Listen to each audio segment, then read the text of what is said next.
Bang! Neeves Knives. I'm Jared, and we are live. Ladies and gentlemen, live on Neeves Knives. How's everybody doing? So tonight, I wanted to talk about, and I figured we would talk about your favorite knives, whether it's favorite knives of the year or favorite knives in general. I do have a video, and you guys know, and well, most of you guys probably know how frustrating it is for me to do like a top 10 favorite knives, things like that, because I always think about it, it's like favorite for what, because my favorite lightweights are going to be different than like, my favorite hard use knives and yada yada. Anyways, so I have two, I had to separate into two top 10 videos. One might be a top 5, one might be a top 10, but my favorite knives of the year ranked. So ranked from least to favorite, which that's so difficult for me because obviously it's like there's two knives that you equally love, and it's like to try to pick one, it's like you can just flip a coin, kind of like the Ziphius and the Exiton. Like everybody always asks me, which one do you like more? That's tough. So I'm gonna do it in this video, but I figured in this video we'll talk about your guys' favorite knives, so I can get an idea of what you guys are loving this year, or just period.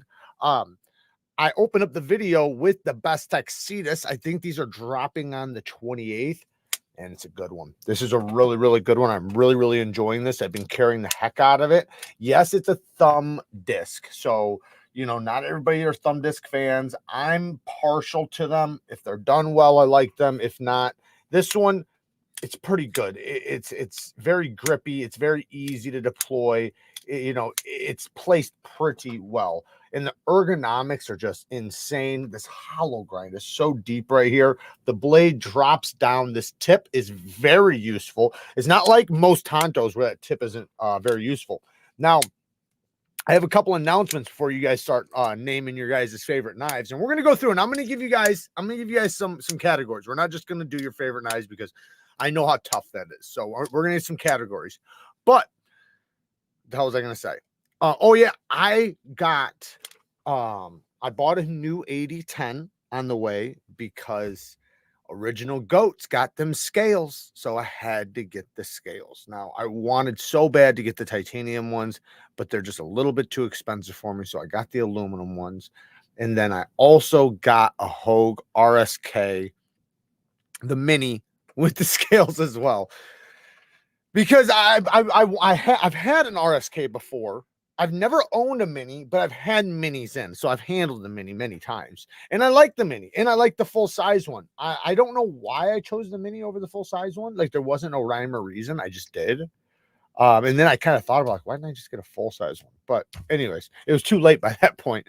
So Jim Q's already answered, and he says, right now, I'd say my Mannix 2, followed by the Bradford G-Necker, followed by the Demco 80 20.5, and that's my whole collection. That's your whole collection, Jim Q?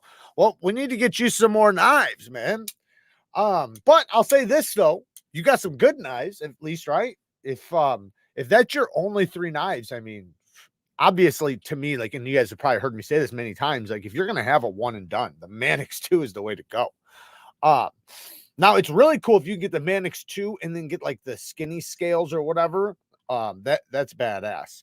Jared, I bought a Spyderco Man Bug K390. Oh yeah. Well, the Man Bug is small, so it's going to be a little bit difficult for you to really test that steel out, but I have no doubt that you're not going to be heavily impressed with how long that thing stays sharp.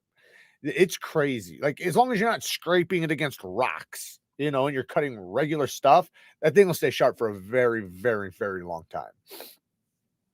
Okay, so this is the list. So we're going to start off with lightweight knives. So lightweight EDC knives, not really it doesn't matter how big they are. You could technically do an oversized knife if you want to.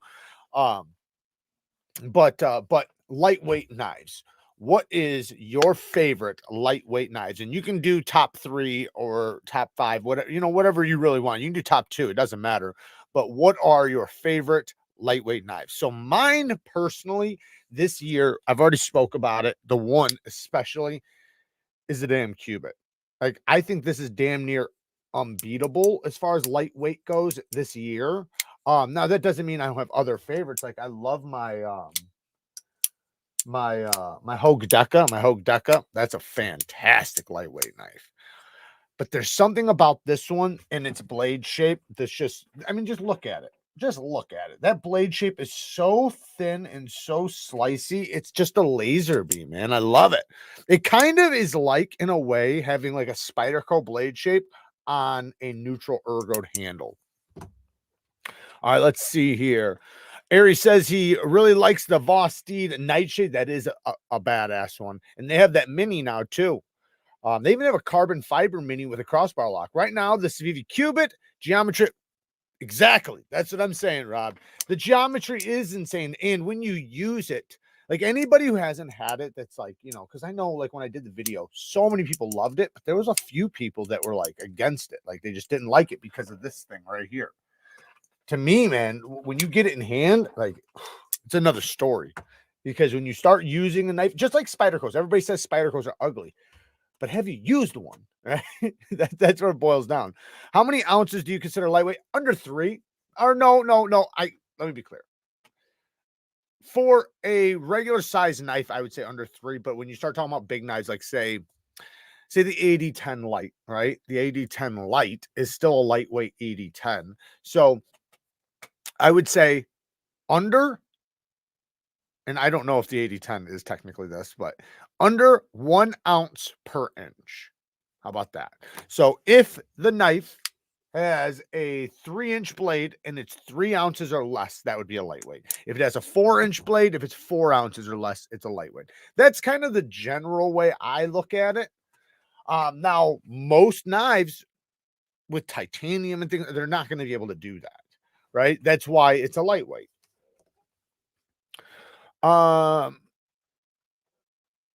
The SOG Aegis Light Slicer. The Scallywag Tactical MDV. I don't know if I know that one. We might have to look that one up, Preston. Preston, remind me here in a minute. I want to look that one up. Hogue Deca V2 Magna Cut, the Kaiser Lan and Black G10, and the Tactile Rockwall. All great options. Fantastic options. Did you guys see they have a Tactile Maverick coming? I think it's a limited edition one, but in fact, carbon fiber. The Cubit is like a Civivi Spyderco. Yeah, it kind of is. That's true. I mean, look at the blade shape. Like if you grab a lot of Spydercos, that's literally the blade shape, that leaf style blade shape. But then you have these ergos that are just like, it's so hand melting. Like it works. And it's 2.5 ounces. I don't know what the blade is. It's at least 3 inches though. So that's definitely lightweight. Chavez and Hinders, but my Annex Micro is from Shetty.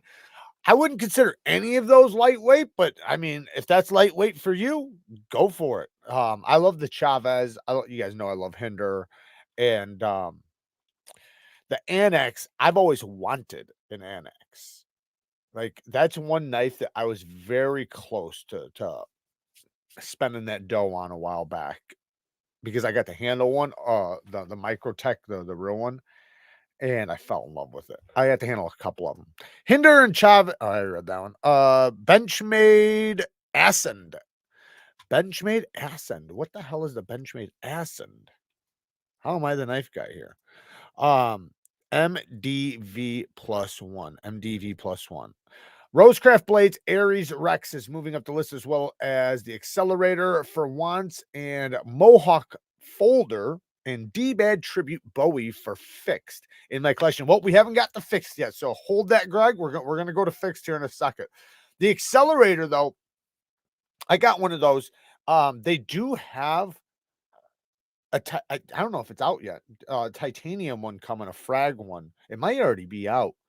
I'm excited for the Gator in titanium. If you guys like the Gator, the titanium one is on another level because the liner lock version, it's obviously a liner lock, you know, my Carta scales, G10, whatever the fuck the materials are. I think they're like Richlight or something.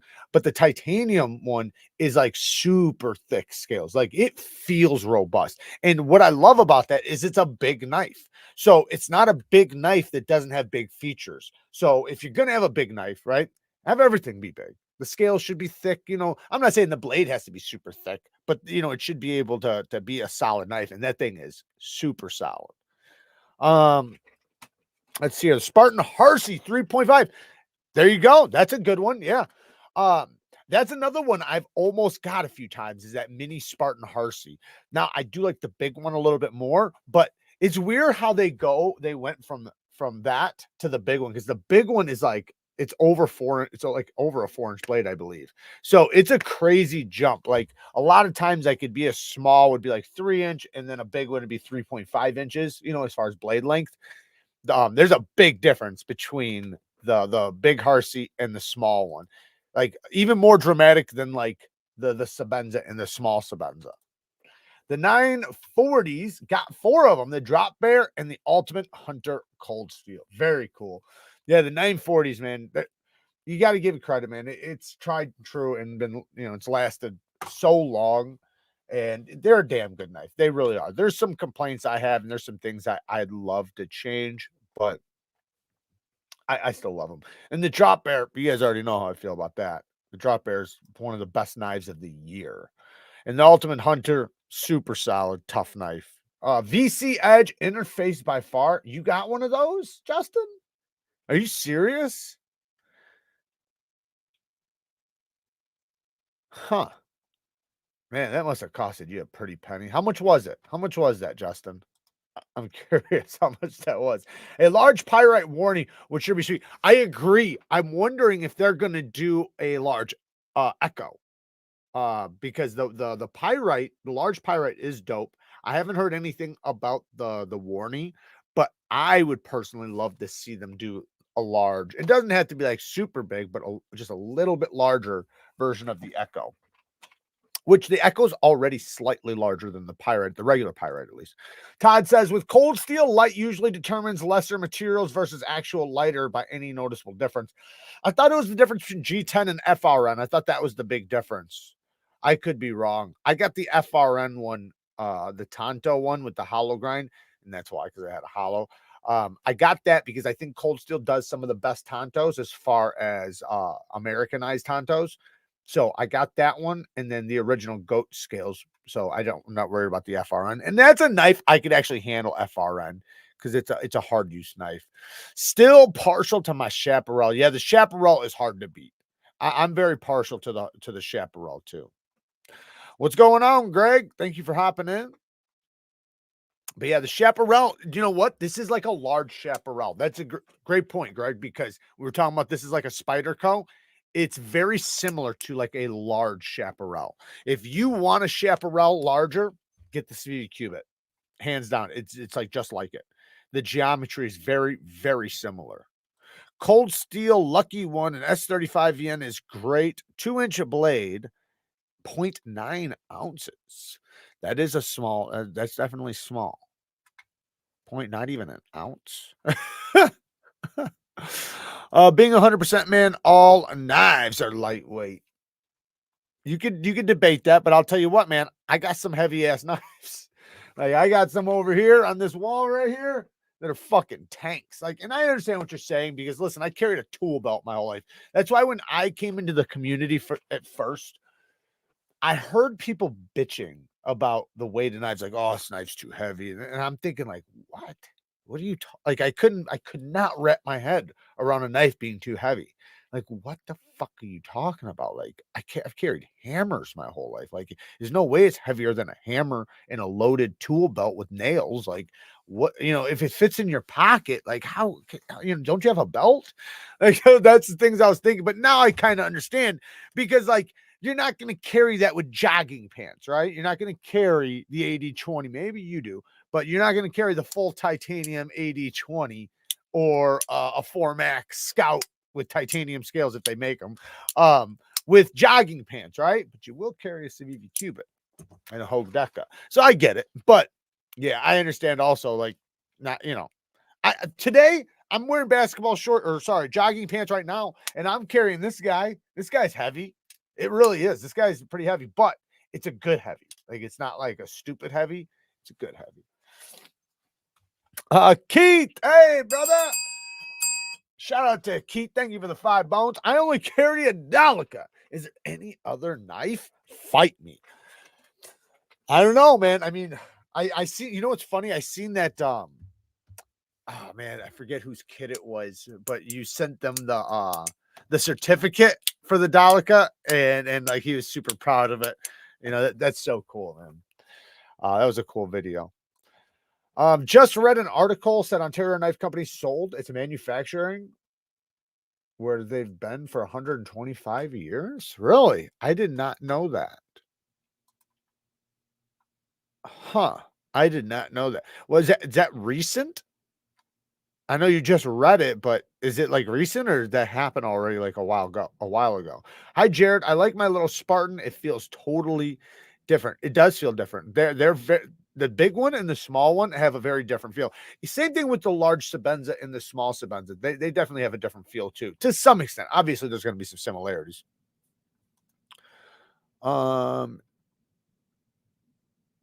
You like it better than the big one? See, I like the big one. The one reason why I like the big one just a little bit better is it's smoother because it has a heavier blade, and 2, it's just bigger and more ergonomic. And then the thumb stud action, I like the feeling of the thumb stud action on the bigger one. Not that I don't, not that I don't like the little one. I'd love to see the little one with a regrind. I've never seen one yet. I know they have. I know people have had them done, but I personally, if I had a mini, I'd send it right in, get a hollow grind on it, get a nice little choil put on it. Full tie hinder skinny Bowie blade. Hell yeah. I got my skinny right here at the sheep's foot and the blue fat carbon. I love this knife. And man, that edge is sharp as fuck. But yeah, you can see the new edge on there. I did have a polished edge on there. It didn't hold it. The steel is just too soft to hold a polished edge well. So I put a medium grit edge in. It's holding good. So the medium grit is great. I mean, it looks beautiful, man. I did a good job on that edge. Let's check that edge out. See if we can get it on camera. Kinda, not really. I'm trying, guys. Anyways, it looks really good, but the mirror polish just wouldn't hold up. It lost all its bite like really quick. But my favorite knives are K-Bar. My problem with K-Bar, okay, and I'm not saying I have a problem with K-Bar, the company, but the K-Bar, like the USMC K-Bar, is that they fucking break. Like even the Dutch boys or whatever, every single one they've tested has broken the exact same spot. Every single one of them. I don't trust that thing at all. Now, obviously, it'd probably be a good fighting knife, but to think that you're going to have that knife in the situation that you're going to run into with that knife is you're going to be in a knife fight versus being in a survival situation where you need to make a fire. I'd hate to think that thing could break so easily. But anyways, Rockwall and the Tuya honeycomb knife. Think it's the Tuya anyway. Crazy hollow grind. Yeah, I know which one you're talking about. The Tuya. There's the Tuya Envy and then the Tuya. Damn it, now I can't think of it, but I know it's got the honeycombs on there. I've never had one of those, but Tuya does a really good job. Tuya has a new knife coming really soon. I can't wait to try it. Brad, thank you. 10 bones. Hell yeah. Thank you very much. I appreciate the donations, guys. Thank you. Spyderco Silver Axe. Sent more via pay. Oh man, thank you, dude. Brad, you're awesome, man. Thank you so much. Let me look at it so I can thank you. Thank you so much, man. Brad, holy shit, man. $50, dude. Thank you, man. Holy cow. Dude, you're awesome, man. Fuck yeah. Thank you so much, man. You guys know, man, I appreciate all the donations. It definitely helps the channel massively. And yeah, man, thank you.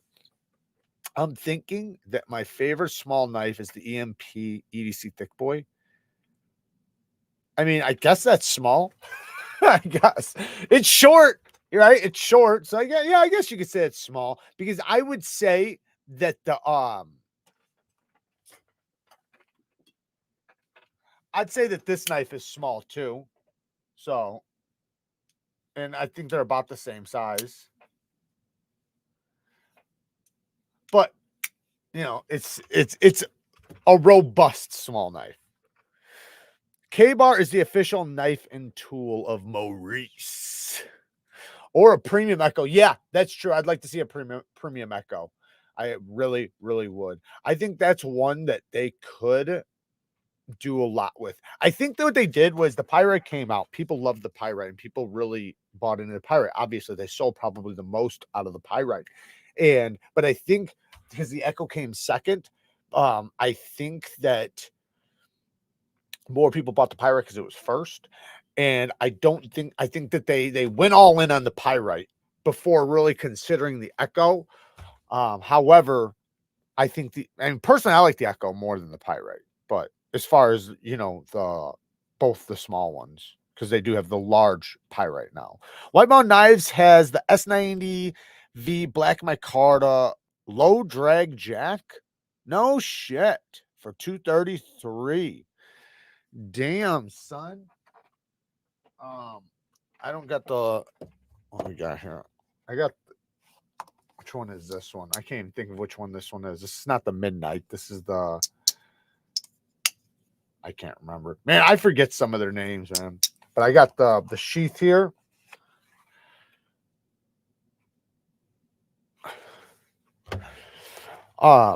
Anyways, but yeah, that's a fire price. I should toss in my cold steel American Lawman. My favorite currently is my 15V Spyderco Shaman, dressed with RGT titanium fluted scales. I'll tell you what, man, I got these scales coming. Well, it takes like 4 to 6 weeks, I think, for the scales that I'm getting, but I can't wait till I get that RSK Mini and the Cold Steel 8010. My Military 3 and M390 is lightweight. You know what, Chicago? That actually reminds me. I should have told you guys. I wound up getting together with OCD for EDC. What was it, yesterday? Me and Justin got together. We went to the lake, went and walked the lake, went and hung out, showed each other knives, didn't record shit, didn't even get a picture because I'm an idiot. And I thought about it afterwards, like, why the fuck didn't I get a picture for Instagram or something, you know?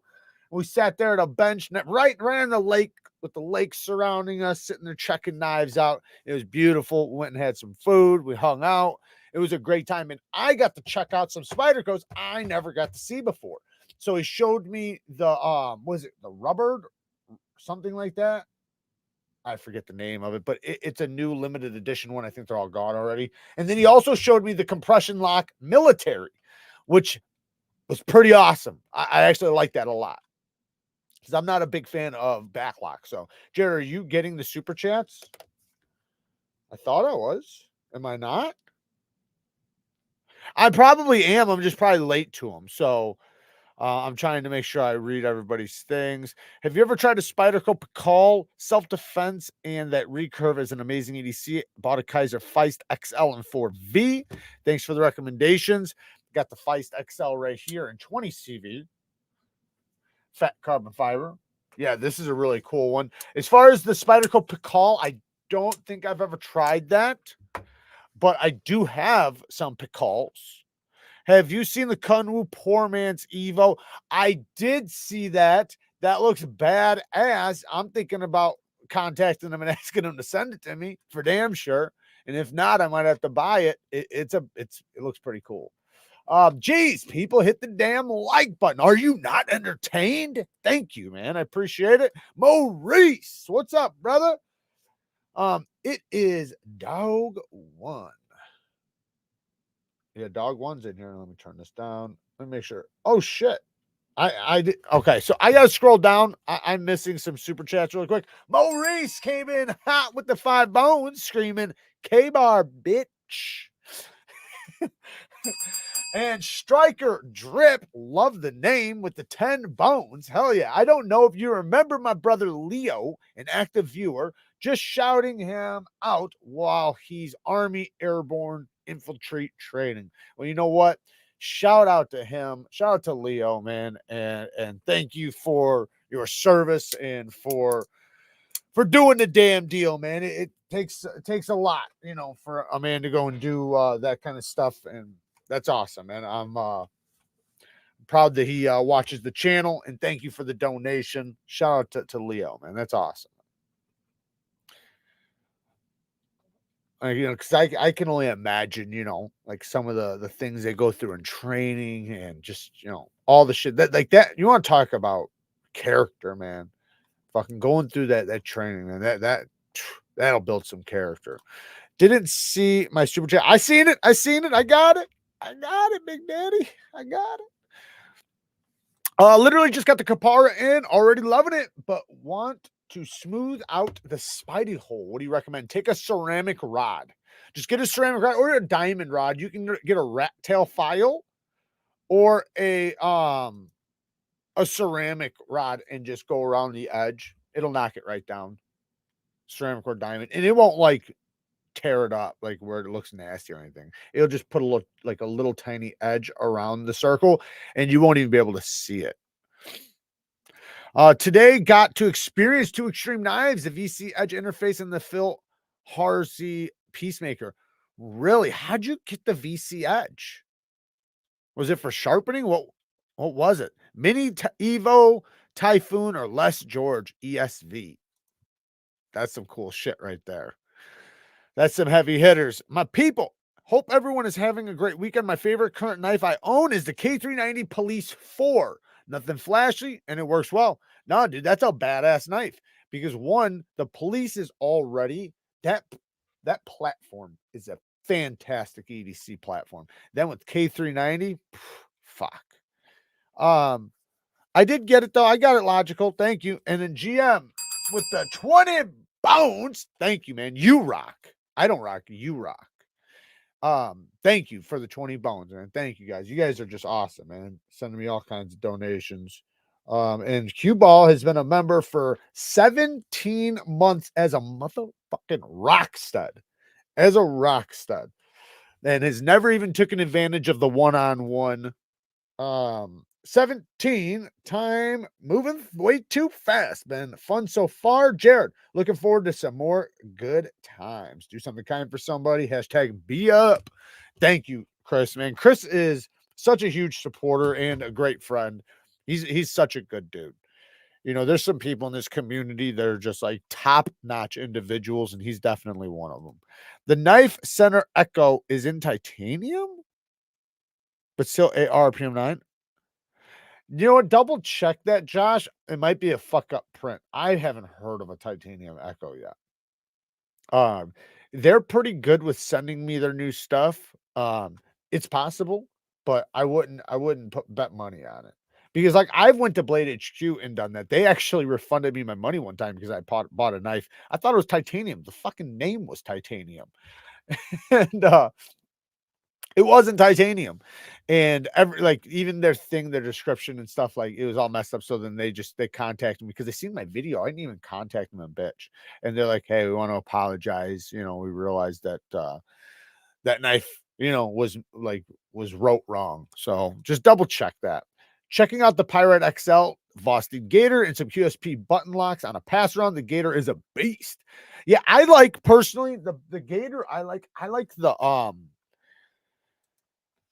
they're both sheep's foots, but the one with the hole. There you go. The one with the hole. I like that one the best. Anyone in the X? Buck who? Exactly, Maurice. Buck who? Where the fuck are all the Buck boys? Buck has nothing on K-Bar. I thought the Buck was your shit, man. I thought it was Buck or nothing. My favorite knife is my Tucson TS209 Sultan. Definitely a showpiece, but I've never seen anyone else with it, and myself had to search everywhere just to get one. Yeah, I'm not sure if I know about that one. Have we talked about that before on here? I want to look up some of these knives you guys have been saying. I don't remember the one earlier, so maybe you guys can remember. Oh yeah, okay. Yeah, that's pretty wicked looking. Let's show everybody real quick. I don't want to be the only one checking knives out. Here we go. Pretty wicked. It looks ergonomic. I mean, that one spot where your pointer finger goes is obviously, you know, captured to some extent, but I like how the ass end of it swells up like that. That always to me looks comfortable. This ass end looks a little pokey right there, but that blade shape though, whew, that thing is wicked. Very cool. Very, very cool. I have not tried a VC interface. No, hell no, I haven't. I've only seen them online. The Tikal Pikal is real good. Yes, it is, Preston. I agree. I like that one. There's a few. Well, I like everything from Tikal, but there's a few that I like the most, and I would say the Pikal is my second choice right now as far as my collection goes and what I have. The first one would be the Night Stalker Double Edge. I really like that one. Any word on when the Micro Jimbo will ship, pre-order a Blade Shoe? I don't know, man. You know what pisses me off is that they even allow that. You know, I sat on that Benchmade, that little mini Benchmade, sat on their coming soon page with a pre-order for over a year. When I pre-ordered it and I lost my money on it, right? Because you lose your $5 or whatever, because my credit card number changed because I had to cancel it because it got hacked or whatever.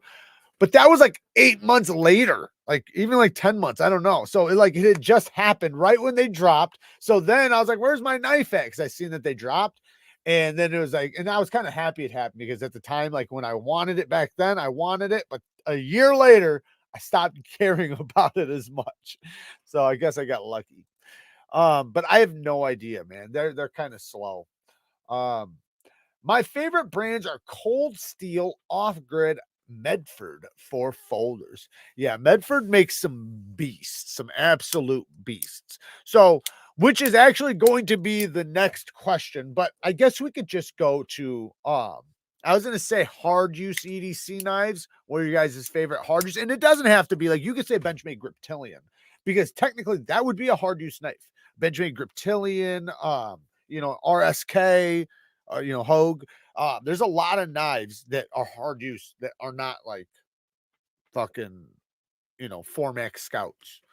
Because obviously a Formax Scout is a hard use, but what is your guys' favorite large EDC knives? Let's just say that. Large EDC knives. Go as big as you want or as small as you want, as long as it's somewhat large. Shit, I have so many knives. I don't know what would be my favorite, but I love my PM2 with titanium scales and the titanium deep carry clip.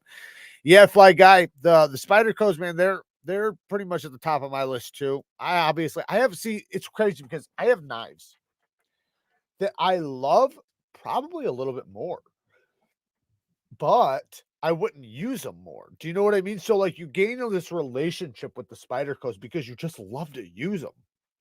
They're so easy to grab. They cut so good. The blade shapes are perfect. So it makes it to where, it's like, yes, I like this knife maybe a little bit more, but I never use it compared to this thing. So you grow a relationship with your Spydercos, and then it makes you like, because since you do that, you start looking at all the Spydercos differently.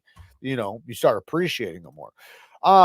Seems Logical says he can attest to cue ball being a truly nice and genuine human being. Treated us really nice when we were down in Atlanta, and it was one of the highlights of the trip for me.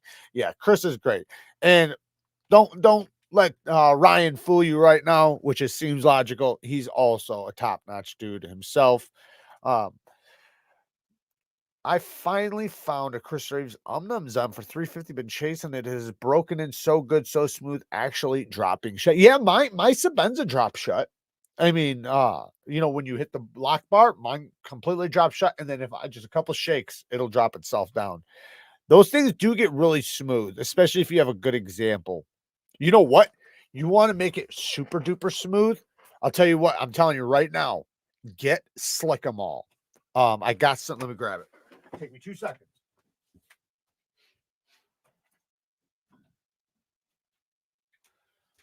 So the Slick 'em All is from OCD for EDC. I'm lucky I got some yesterday.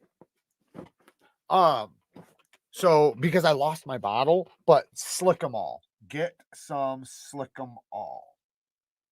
It's like a knife oil grease mix, and it is so good. It makes washers feel like they're on bearings. I got to hold one of his knives. Oh no, what was it? It was the Spartan Harsey. I was like, holy shit, this thing is so smooth. It was as smooth as mine is, being older and used, and his was brand new. So that tells you how smooth. And mine is like the smooth. I've never felt another Spartan Hersey as smooth as mine. And that thing was as smooth as mine or better because of the Slickamall. So I'm going to drop some Slickamall on mine because I lost my original Slickamall. I had a bottle of it and it just fell off the face of the earth. I don't know. Maybe this stuff is made to disappear. Maybe that's what happened. He's got a trick up his sleeve and the shit just disintegrates and then people have to buy more.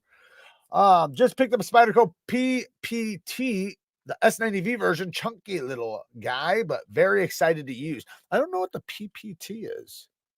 Huh. Had to break from my knife purchases this month to buy a couch for the family. Hey, you gotta do what you gotta do, Joe, to sit on while we watch these live feeds. The ProTech Rock Guy Operator is next on the list. Great knife, by the way, great knife. And hey, man, yeah, sometimes you got to buy a couch to make sure you're nice and comfy while watching Neevesknives. That's a fact. And, I don't blame you. Watching Storm, cooking, jamming some tunes, and listening to find my next knife. David Jewell, thank you for joining us. And we have Rams with the 5 bones. Just ordered my first Spyderco. Very cool. A lefty Para 2 and S45. Can't wait for it to arrive. Your channel was a big part of my decision to try one. Thanks. Rams, get on OCD for EDC's site. If you have it coming, I'm telling you, you're going to want to do this and you'll thank me later. Go on OCD for EDC's website and get yourself a CME.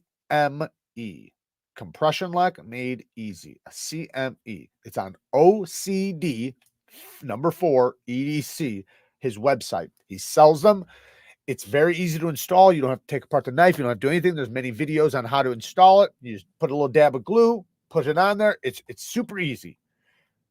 It changes the compression lock. It makes it into a button lock basically. So try that, Rams. I'm telling you. Thank me later. You'll love it. I recently bought a 0 tolerance 0393 and love the look, and maybe it will break in. But for now, my favorites are the Kunwu knives. They're so smooth. I love them. Kunwu does a damn good job. Kunwu, and you know what? We haven't even been talking about it, but Kunwu's been taking their steel seriously, and that's impressive to me. I love it when I see a company saying, like, you know what, we're actually going to try to hit certain HRCs, which they've admitted that it's kind of backfired in some way. They've tried to kind of push the limits, and that comes at a cost sometimes.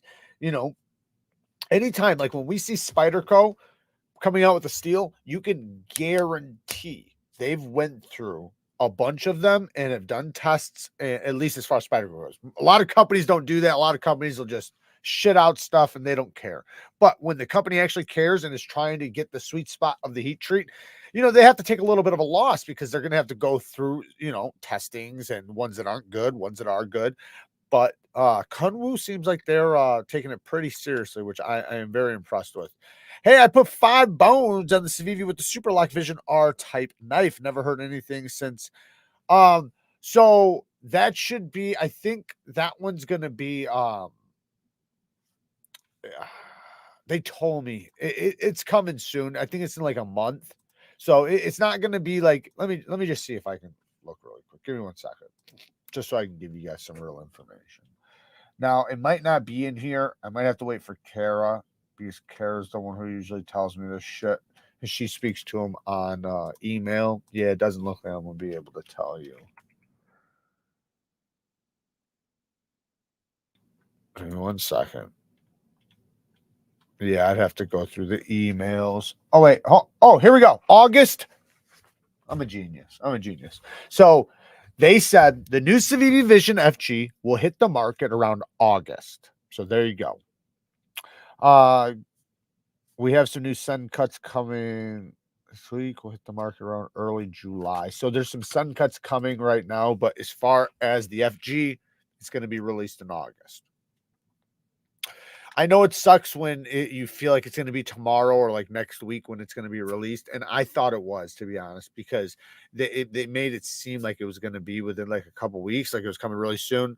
But then all of a sudden these other knives came first, and now they kind of get pushed back. I don't know if there's a reason for that, but be happy, because if there was a reason, at least you're not going to catch the lemon that could have, you know what I mean? Because sometimes we get mad because something's taking a little bit longer, but you'd be really pissed if something showed up. Like, okay, do you know, I heard, this is what Justin told me.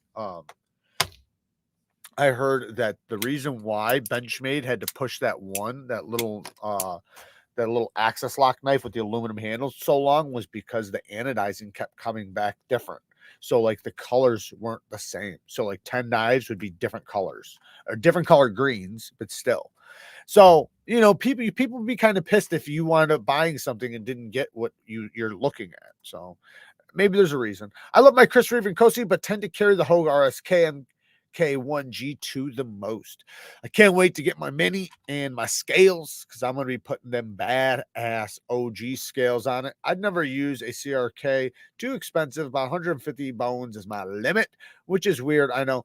That's not weird. The thing is $150 to $200 is a great price range for knives. You can get some of the best knives between 150 and like 225. So that's a great price range, and there's no need to step into the Chris Reeve ranges.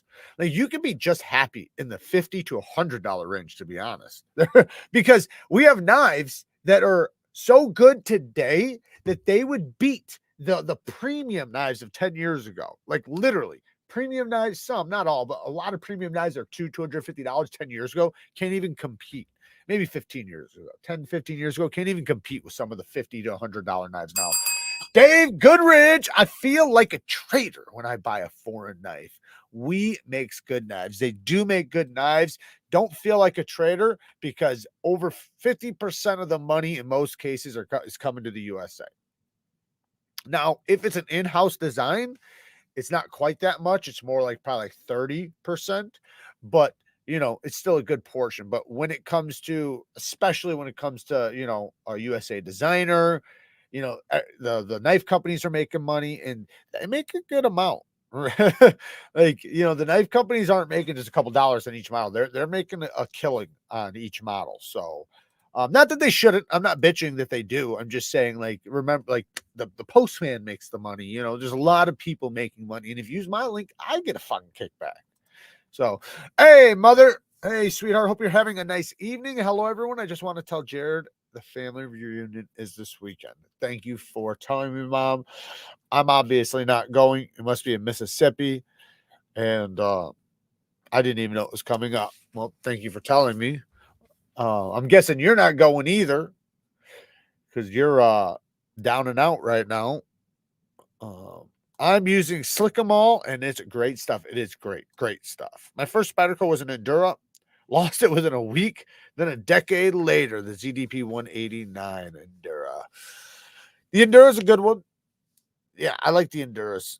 I'm not a huge backlock fan. Now, there are some exceptions, you know, like with the Colt Steel Triad lock, but for the most part, I'm not a backlock fan. There are, like I said, I still like them, but I'd rather have a more fidgety lock. So I would love to see them do like the Endura with a compression lock or something like that. They lost money on Chad, but it's a banger. It's 67 HRC. And right, and that makes sense because when you're fucking pushing steels to 67 HRC, things are gonna happen, you know. Obviously, you know, when you get your recipe down pat, it's gonna make it a lot easier, but things can go awry trying to get to that point. Just picked up the original GOAT upgrade bundle from Blade HQ from my AD 20.5. It's a whole new knife. That's true. Every knife that you get, I think I did. Yeah, I did. Didn't I read it? Am I just like, oh, Puppet Boy for 1 month. Thank you, man. He says, thoughts on the Wee Reaver, worth the buy. We'll talk about that here in 1 second. But what the hell was I just talking about? No, I don't remember what the hell I was talking about. Brain fart. Oh, the original goat scale. So with the original goat scales, shout out to Stasa23. Definitely go and subscribe to his channel. As far as the original goat scales, it doesn't matter what you put them on because every knife that they make scales for, you know, obviously are like G10, FRN, things like that. So when you apply the scales to aluminum or titanium, it doesn't matter. changes the knife. The knife's like a different knife. So if your experience with that knife is one way, getting those scales, you're going to have a different experience. It's most likely going to be a better experience, at least from my experience. I know you like the Griptilian, but have you ever gotten your hands on the hollow ground? Yes, I have. I've sharpened them, and I do have a 154 CM version, but it's a Tonto, so it doesn't have the hollow. Um, but yeah, I wish they still did the hollow sheep foots. I don't know why they don't. I've thought about sending some of mine in, or even just buying a new one and sending it in for a hollow grind. All right. So what was that question? The Wee Reaver, the Wee Reaver. Let's check out the Wee Reaver. Let's find this. So I can't even think of the Wee wait, Reaver. Oh, this guy. So I've never tried this one. Oh no, I did try it at Blade Show. Um, let me pull it up. So I tried it at Blade Show for like 5 minutes. Not even like 2 minutes. Um, I don't really remember, to be honest. I don't want to lie to you. I don't remember. Um, I mean, it's Wee Knife Co. They do a damn good job. It's long. What is it? 8.84. So it's damn near 9 inches. It's near it's basically a 4-inch blade. Just consider it a 4-inch blade. It's beautiful. It looks good. I'm not sure how good this fuller is for the reverse flick. At least I don't remember. The flipper tab. Let's look at the flipper tab. The flipper tab looks pretty comfortable. Yeah, it looks like a comfortable flipper tab. It's a narrow knife, so it's only S35 VN though. That's weird. S35 VN, but that's not bad though because they do a good job with their S35. So I'm sure it's great, man. They do such a good job. Like it's hard to it's hard not to acknowledge that we is doing some of the best work on the planet right now. Some would argue, what about Bestech? What about QSP? What about, all these other, yeah, they are too. They're doing a really good job, but We Knife Co, man, almost no company puts out as many heaters as they do. Now, some people would argue, well, a lot of their knives are the same design. That's smart business, right? For them to do a budget version of a knife that everybody loves and a premium version of that same knife, that's smart because not everybody buying the premium one is going to buy, not everybody buying the premium knife, or sorry, the people that are buying the premium knife are not going to probably buy the budget one and vice versa. So somebody who's in that market for the budget one isn't going to be able to afford the premium one. So it makes sense. And I'm here for it, man. OG scales makes the deck a totally different knife, especially the lengthened XL scales. I was wondering what's up with the length. I didn't understand that. I seen that on their thing, XL scales. I was thinking, I started looking up, was there an XL Deca? And I was like, no, I would know that. But yeah, it totally changes the knife. I've even thought about, because I have the aluminum scales, I've thought about getting the titanium ones just because I love my aluminum ones so much. So it's like, I just to change the pattern, because they have those, they have different patterns. So depending on what type of milling pattern you want, from Original Goat, they got some badass ones. Wish we would care as much about heat treat as their action and two-tone blades. I agree. So this is what I want. So this is what I would prefer. But hear me out because I understand what they're doing. So we'll break it down. So I wish that they would just use a different steel. And I don't mean like a less superior steel. I mean a steel like, I don't know, maybe Elmax, or I don't know, even like Crewwear. Maybe just like try Crewwear for a little while, or some other steel, even S90V, right? S90V, but add a heat treat that's better, right? So that they can, something that's a little bit easier for them to heat treat, maybe a little more consistent. I'm not saying S90V is easier, but I'm just saying something like that. Now, the reason why they run with M39 or 20 CV, the reason why they love their 20 CV is because 20 CV is so affordable right now. There's a lot of it. And I'm not saying it's cheap. I'm saying it's more affordable than a lot of other steels, and you can get it in big batches. There's a lot of it because companies have been pushing it out. So companies have been making it. So in order to get other steels, they don't make as much of it. So it's more expensive, right? So they're getting it better, which does help them create these $800 knives and sell them to you for $200-300, right? Because let's be clear, from a lot of companies, like even Reat, right? Like Reat quality, like if that was from the USA, it would be $1,000 knife. Now, I'm not saying they should charge that. Obviously, I don't think that.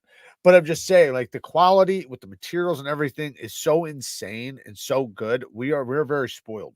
So with their 20 CV, they're getting in more affordably so they can get their price down. And then they're grinding, right? So the more harder it is, which I want, trust me, I want it to be harder, and I'm willing to pay even a few more dollars to have it be harder, right? Is going to cost them more money because it takes more to grind. Their tooling, like for the CNC machines, all the that shit all there's parts, right, to machine the blades, so they wear out and they have to replace them, and the more times they have to replace them and the more belts they have to use, the more money it's going to cost to make each blade. So that's why I think they don't. And also I do think that the heat treatment that they have, they know they can push it consistent, and I think that like they've hit a spot where they're hitting it really good in that range without no issues.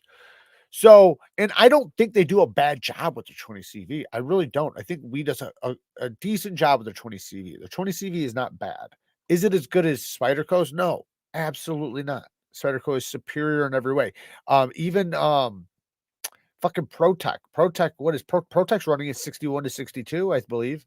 So even ProTech, I mean, damn good job. But it's tough, man. But you guys hear me every time. I say it, I say it, and I say it, and I say it more and more and more because I'm hoping the message gets across one of these days. I like the Watauga and the Ziphius. Me too. I got the Ziphius right over here behind me, and that is definitely one of my favorite knives of the year. Only get a decade Magna Cut. Do they even make another? Yeah. They got 20 CV and G10. That's the other one they have. 20 CV and G10.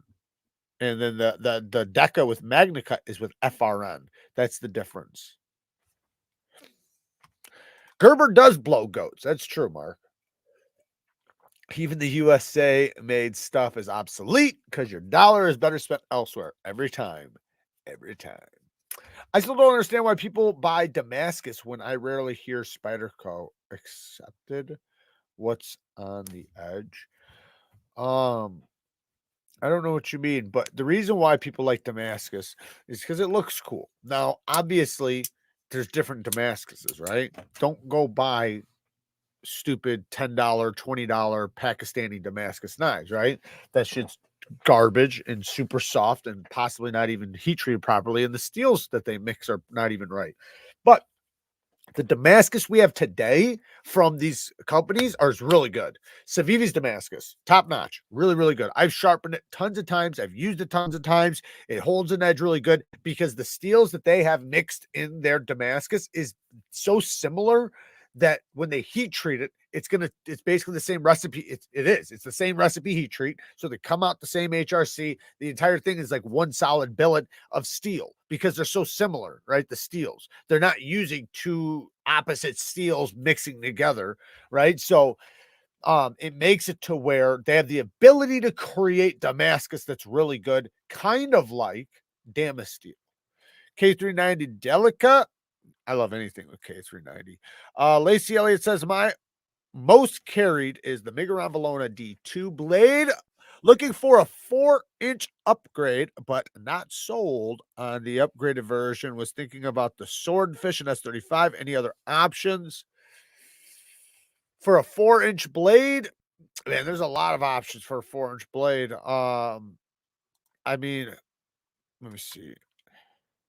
So that you, fuck, there's the it depends on the price range you're trying to stick in, but if you're trying to stick in this price range, try the XL Pyrite, the CGRB Pyrite Large.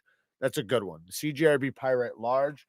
Um, what else? I'm looking around, but that's a really good one right there. But there's the Gator. The Gator's a big knife. I prefer Damasteel or Damascus, but that's a bit more expensive.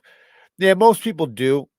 But the reason why people prefer the Damasteel is because it's one, it's powdered metallurgy, and two, the steels that they use to mix the Damasteel, they mix together into one billet, kind of like the other Damascuses. Now they do it in a powdered form. I heard Civivi stuff was a powdered form. I can't confirm it or anything, but I know at the very least that the steels that they're using blend so well together that it's just one billet. So you're getting very similar results. Off-grid knives is there you go. Off-grid knives. The Stinger is a really good one. That one's a 4-inch blade. That's a really good one. Jared, have you seen the new Kun Wow Padre? I don't know. Is that one? I think I have.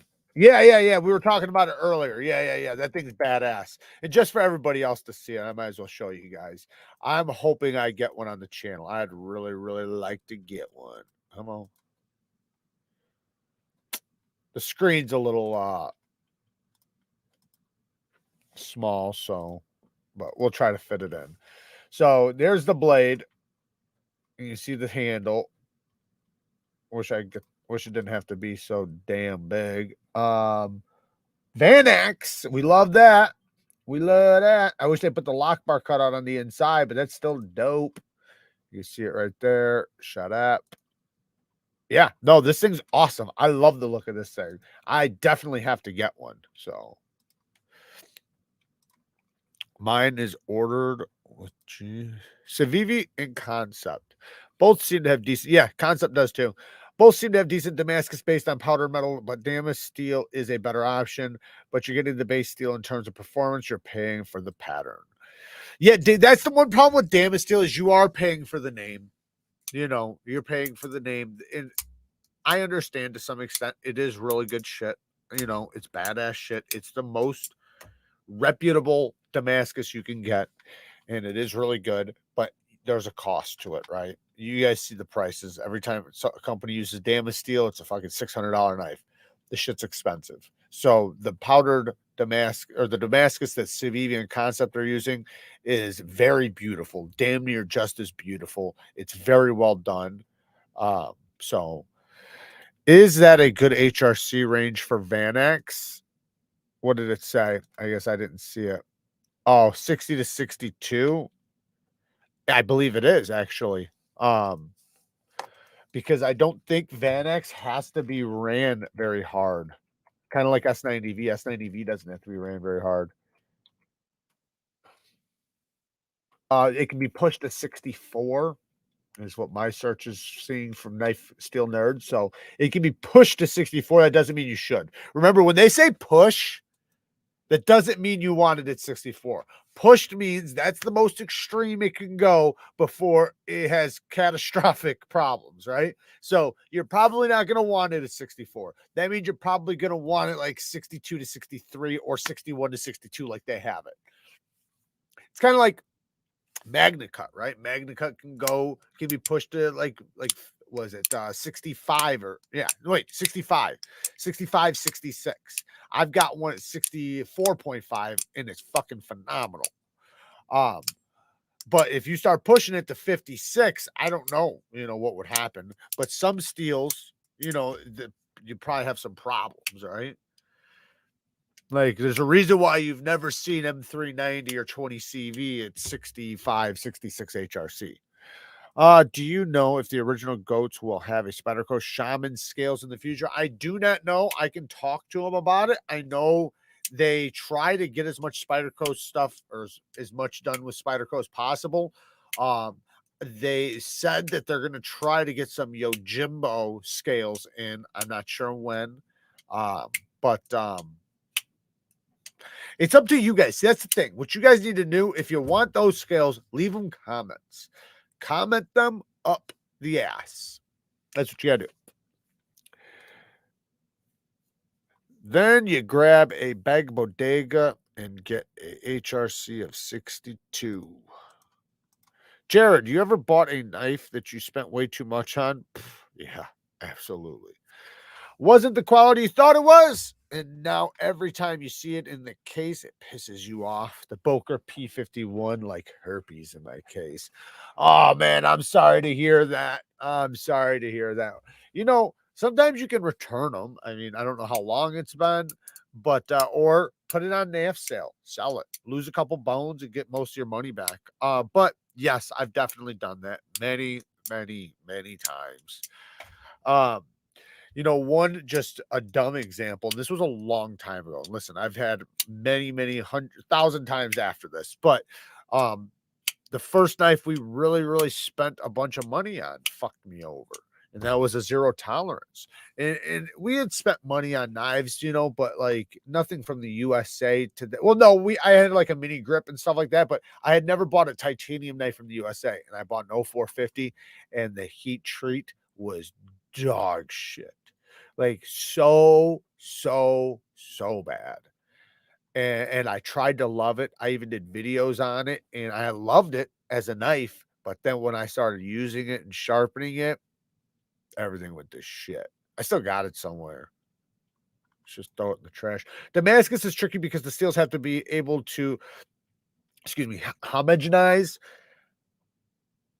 homogenize.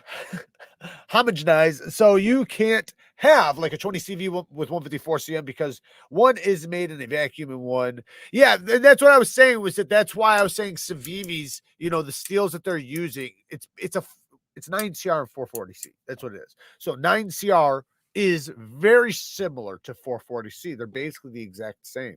So, and that's what it basically is, using 440 and 9CR blended together, which is basically the same steel, but it's different enough that when they etch it, it comes out with a pattern. Because that's what it is. It's the two different steels mixed together, and then when you etch it, the pattern of the two different steels comes out because they etch at different rates. I saw Rambo and then went and spent way too much on a Bushmaster. Buckmaster. That's what he said.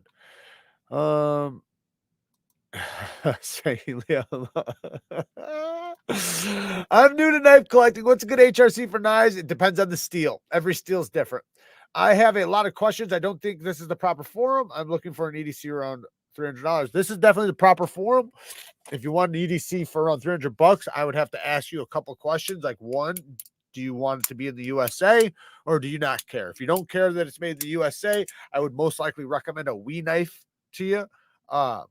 Or there's a lot of other ones I can recommend from Best Tech and yada yada. But there's just a lot of questions, you know, what size knife, what type of blade shape are you looking for? Do you have a particular lock mechanism? But with HRC though, it depends on the steel. Like K390 is like 65 HRC, right? But you wouldn't want to push S35 to that. S35 is more like 59 to 60 HRC. So it depends on the steel. But they're all different. Like there's some steels that go up to like 68 HRC, 70 HRC. But that's not all steels. All steels are different. Some steels have a little bit of a tighter range. Some have more of a widespread range. But as far as a recommended knife for $300, I can recommend. I mean, there's so many. This is $250 right here. You can get this.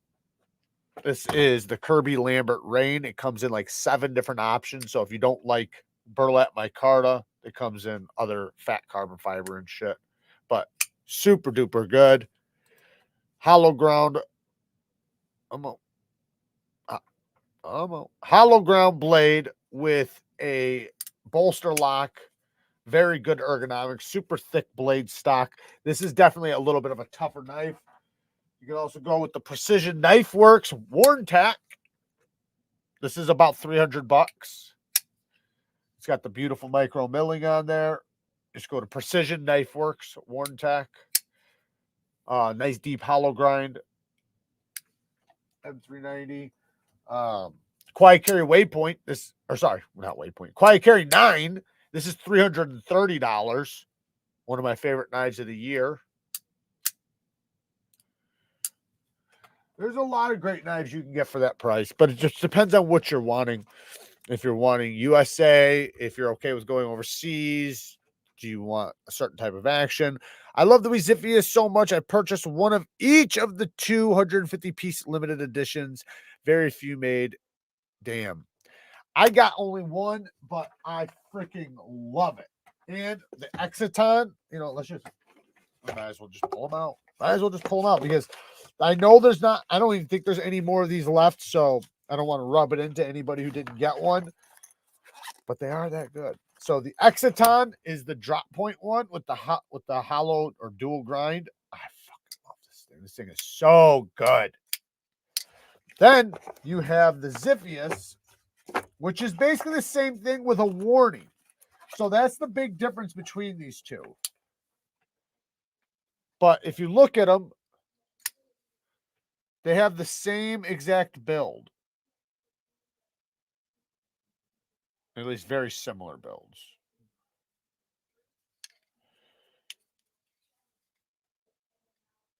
The button lock action, they've perfected. And I even showed, I brought these to Justin yesterday, OCD for EDC, and showed him. And yeah, he was like, yeah, this button lock is really good. Man, they've done such a good job with it. Like, there's not many companies that are competing with their level of quality when it comes to the button lock. All right, I think I'm backed up, so I'm going to try to catch up. So if there's a question you guys asked, I'm sorry, just read it again. What's the other one? The Magnetron or something? So the Exiton. I have the Magnetron if you want to see that, but if you're talking about this Z-Baird, this is the Exiton, and it is freaking awesome. But I have the Magnetron. The Magnetron's a good one too. That one you can still get. It's not a limited edition one like this was. This comes with a certificate and shit, so that you know you're a baller. This is the certificate right here. If you guys are curious what it looks like. It says Jared Neeve is a bad-ass motherfucker. That's what it says. And it's right. Damn it.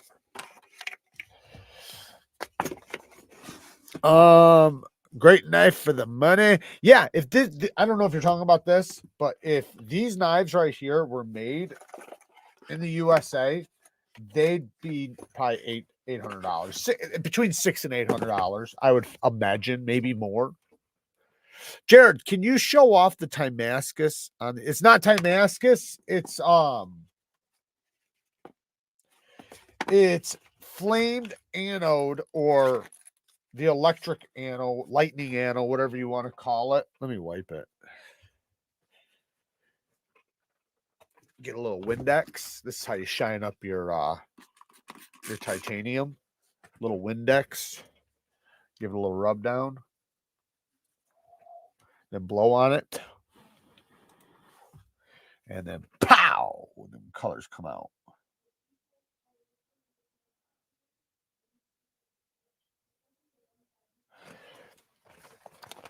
That the way that finish is done, well, you can go watch videos on it, but it's pretty cool how they do that finish. I never would have thought the way they do it is how they do it. I would have thought I thought of so many different ways that it would have been done. I was wrong.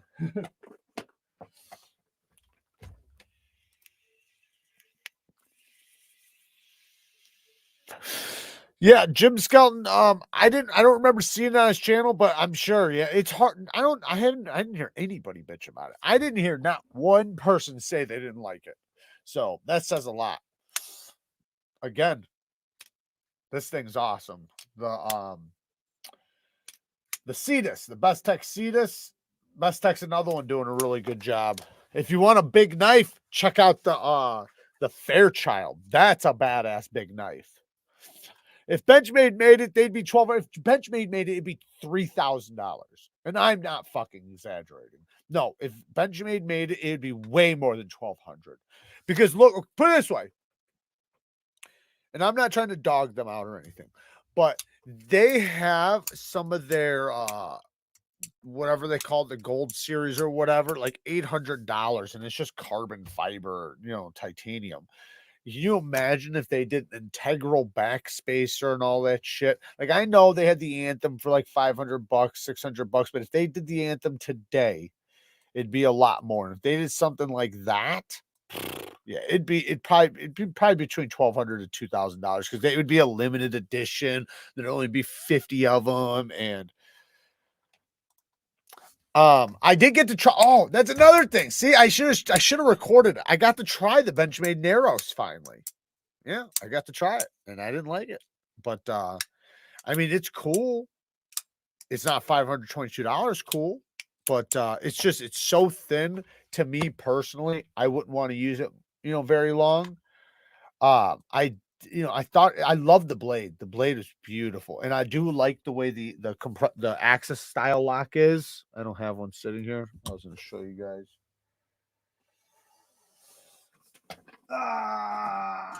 So the way their axis lock is, it has these like buttons on there, and it works really good. But the detent was just entirely way too light. Yeah. A gold class Benchmade is like 3 to 4 times the price of the base model. Right. Exactly. Have you handled the Best Tech Sin? Arrived today. Love the ergonomics. Which one was the Shin? I probably have.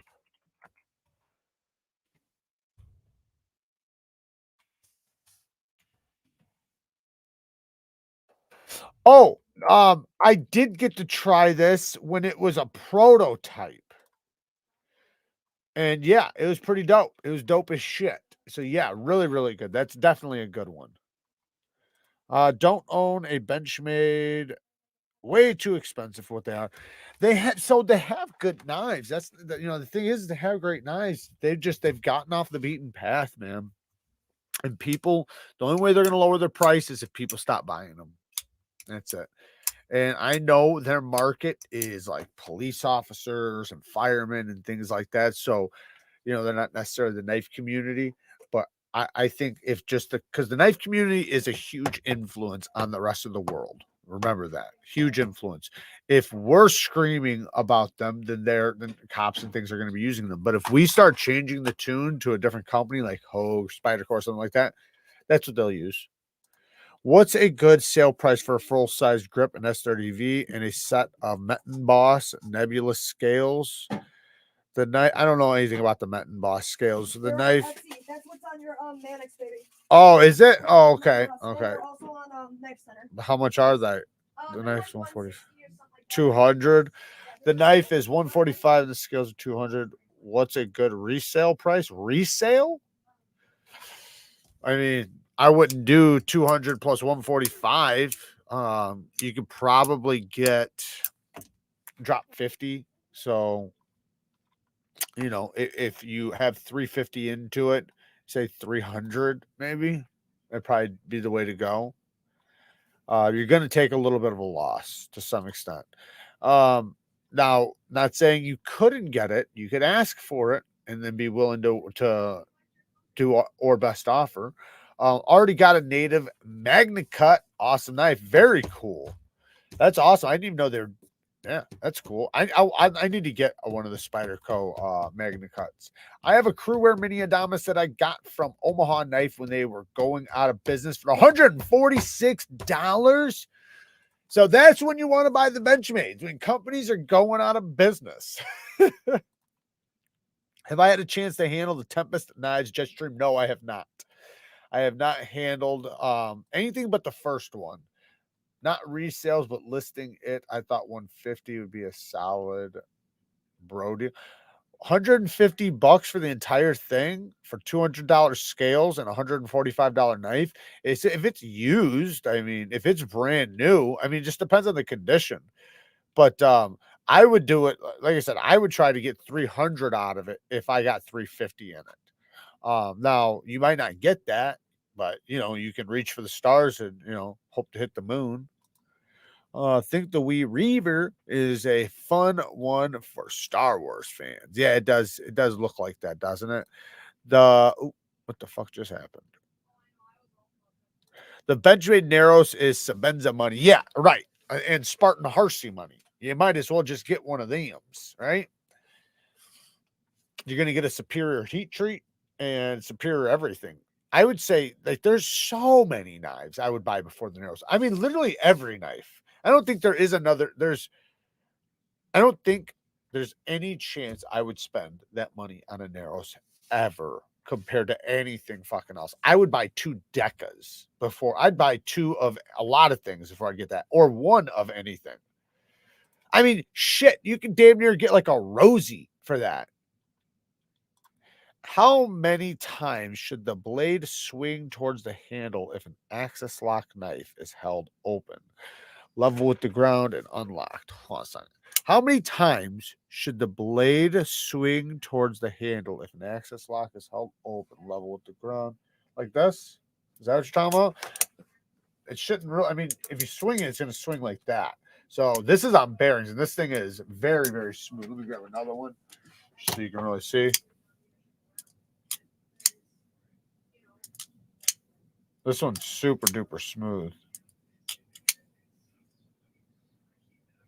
There we go. But I wouldn't say it has to do that. This one's a little smoother. So here. Ready? Mine hit the handle.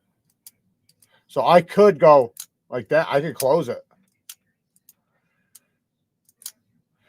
But these ones won't do that. The blade's just not heavy enough. With a little influence, it would. It doesn't matter, though. As long as when you go like this, it falls, that's all you want. Or with a little bit of influence. Now, with a lot of knives with washers, you have to break them in. So if you have a knife with washers and you're saying it's not smooth right now, just keep using it and get some motherfucking Slick-em-all. Slick-em-all will help you out with washer knives. Appreciate your videos a lot, Jared. Thoughts on the heat treat on production knives seems to be all over the place. Yeah, no, well, that's the thing with production knives because they're done on big batches. So, like when you talk about a custom knife or small batch companies, right? Like let's just say Medford for an example, right? Medford does small batch heat treatments. He's never doing more than a few knives at a time. So he can guarantee that every single one of those blades are heat treated to the exact same protocol. When you're doing 300 knives in a giant oven, you can't guarantee shit. You're going to have some, a lot, like there's companies that are doing a pretty good job where they're at least hitting their range, right? But they give themselves a pretty wide range, like, 59 to 62 or something, right? Where they have a 4-number difference because of that variation that they're going to hit. And they can't do anything about it. If you want that level of quality of heat treat, then you have to spend more because it takes more, right? In order for them to get us those steels at decent quality for a good price, that's how it's got to go, How does one become a member of Neeves Knives? If you want to become a member, it's linked at the top of the description, or like it's like the third thing in the description right now. So it's go in the description of this video, and it's right there. And then also, if Patreon is just separate, but that's at the bottom of the description. That's to win giveaways. You all see the petrified fish hummingbird? I did not, but it sounds like a tiny knife already. Screaming Pirate EDC is selling in excellent condition. Renegade got a mischief on NAF sale for 300 bones right there. All right, so I want to, I got a couple fragrances I want to talk about. So, and then we'll get to story time. So, and I got to think of a story. So I didn't have anything prepared, but I've been wanting to try this company for a long time. So let me explain what this company does. What this company does is it tries to capture a memory and put it into a scent in a bottle. Think of a memory, right? Like skiing on a snow hill, right? Or sitting by the campfire, right? Drinking booze with your cousin. I don't know. Capturing that moment and putting it into a bottle is what they're trying to do, right? So they have a ton of different ones. And I have linked in the description a bunch of different ones. You can just push the link. It's called Replica, right? Right now, I bought for my first bottle, so this is the only one I've ever tried, Jazz Club. So what they tried to do was capture Jazz Club, so like the fragrance of somebody's experience a person's experience of being in a jazz club. Whatever fragrance that was. I've only been in like one jazz club. So, but if you've been in a jazz club every weekend for the past 20 years, you probably know that scent very well.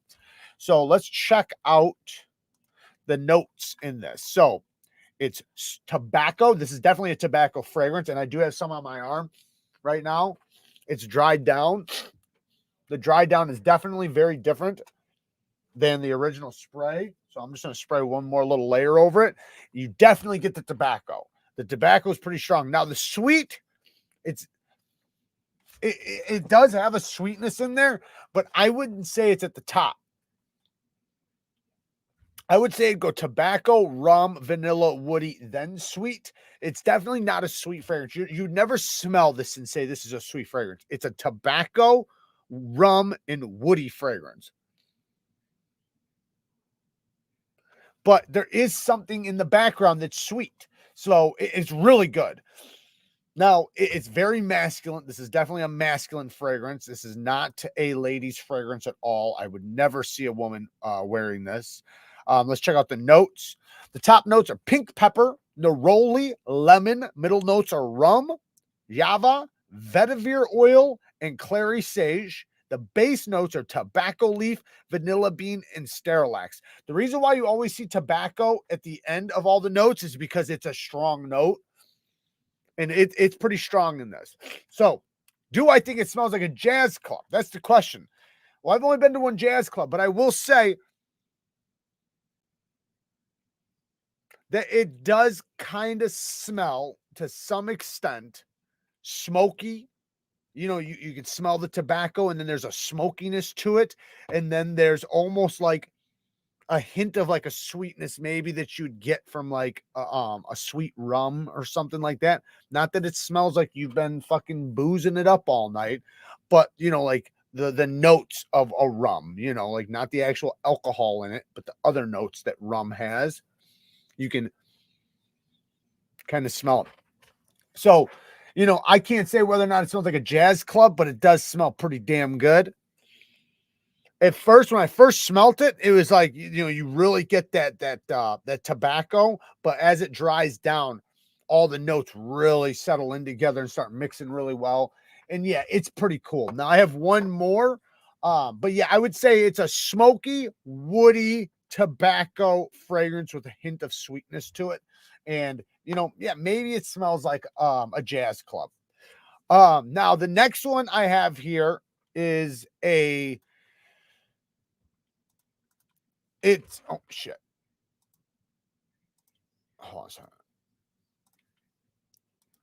It's kind of an expensive fragrance, right? But you can get samples and stuff. I linked what I could down in the description, but this one is a company that's very expensive. So Tom Ford is one of the most renowned men's fragrances. He might make female fragrances too, but he's one of the most renowned fragrance companies. Tom Ford is highly known for like if you're into fragrances or men that have a lot of money, they buy Tom Ford. The oils are really good quality. There's a lot of things about Tom Ford fragrances that men love. They're very masculine. I'm not saying they don't have some like more unisex fragrances, but a lot of them are very masculine. They're really good. So this one is definitely, it tricked me. So when I just smell it off the lid, I'm not a big fan. But I sprayed it on myself, and I hate the top note. I hate the top note. But it goes away so fast that I'm not mad at it. It's the warm, spicy note. I don't like that. It smells like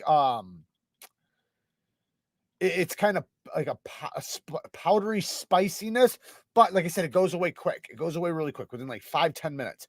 And then you get that sweet woody vanilla, and it is fucking good. Like really, really good. Now, the top note puts me off a little bit, but the rest of it is very addicting, and it makes me constantly keep looking for it. I really like it, but like I said, that top note will bite you for a second. But a lot of guys, this is the thing, that top note that I'm talking about, There's a lot of men that freaking love that almost like a spicy lipstick smell. I'm calling it that, but they would call it something else. It's like vetiver or something. Anyways, the top notes are cardamom, and that's what I'm smelling here is the cardamom. So cardamom is a spicy it's a spicy note, but and I like cardamom when it's mixed well. When it's right at the top, I'm not a fan of it, obviously. But it dies down really quick. Then you get the nutmeg, saffron, mandarin orange, and neroli. Middle notes are Colfie, I don't even know what that is, rose, mastic, or lentisque. I don't even know what that is either. Orange blossom, jasmine. Base notes are vanilla, amber, woody notes, and sandalwood. Regardless, it's damn good. It's damn good. But it's definitely one you got to put it on and then let that spiciness die down. And then it's like, then all of a sudden it's like everything blends together. This is a really good one that you get from like, like when somebody walks by and like you smell like whatever's they're wearing drift by, it's like the sillage or whatever they call it. That is really good here. Like when I'm just sitting here, wave my arms around typing and stuff, I can smell it coming up and I love it. Right. But when I put my nose right in it, it's not like, but that's the way a lot of fragrances are. A lot of fragrances are made to be smelt because most people aren't coming up and smelling you like Joe Biden. Right. Most people are fucking, they smell you at a 2 feet distance. So that's where the scent should be the best. And that's the way this is. It's really good. Anyways, RR with the 5 bones. You do a great job. Thank you, man. I appreciate that. Ladies like a man that smells good. That is right, Spanky. Yes, they do. I will tell you what. If there's two guys, everything else is the same. Everything else is the same. But one stinks. The other one already won. That's all I'm going to say. With everything alike, right? You could even say that this guy's better and this guy's not. And the guy who stinks, the better guy, is going to lose. He's going to lose. I don't care if you're in a job interview. I don't care if you're just at a friendly event, if you're picking up girls, if you're at a bar. A man who smells good tells a woman that he cares about himself and he takes care of himself. That's what it does. So, and a woman wants to know, as far as we're talking about the opposite sex, obviously there's other things, men being around you and things like that. That's also a good thing. But as far as with the opposite gender, it's a woman usually wants to know that you can take care of her, right? Well, if you don't take care of yourself, then you're not going to be able to take care of her. And that's what they'll see, right? So if you're able to take care of yourself, right, then you have a good chance of taking care of them. And they have a better chance of, getting what they want out of the deal. Do you recommend La Nuit de la... No, I don't know that one. I do recommend this one. I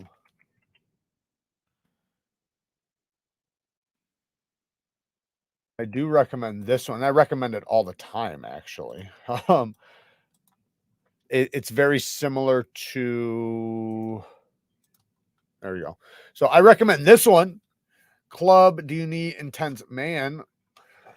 This is a very masculine fragrance. It's literally a clone of Creative Antis. That's what it is.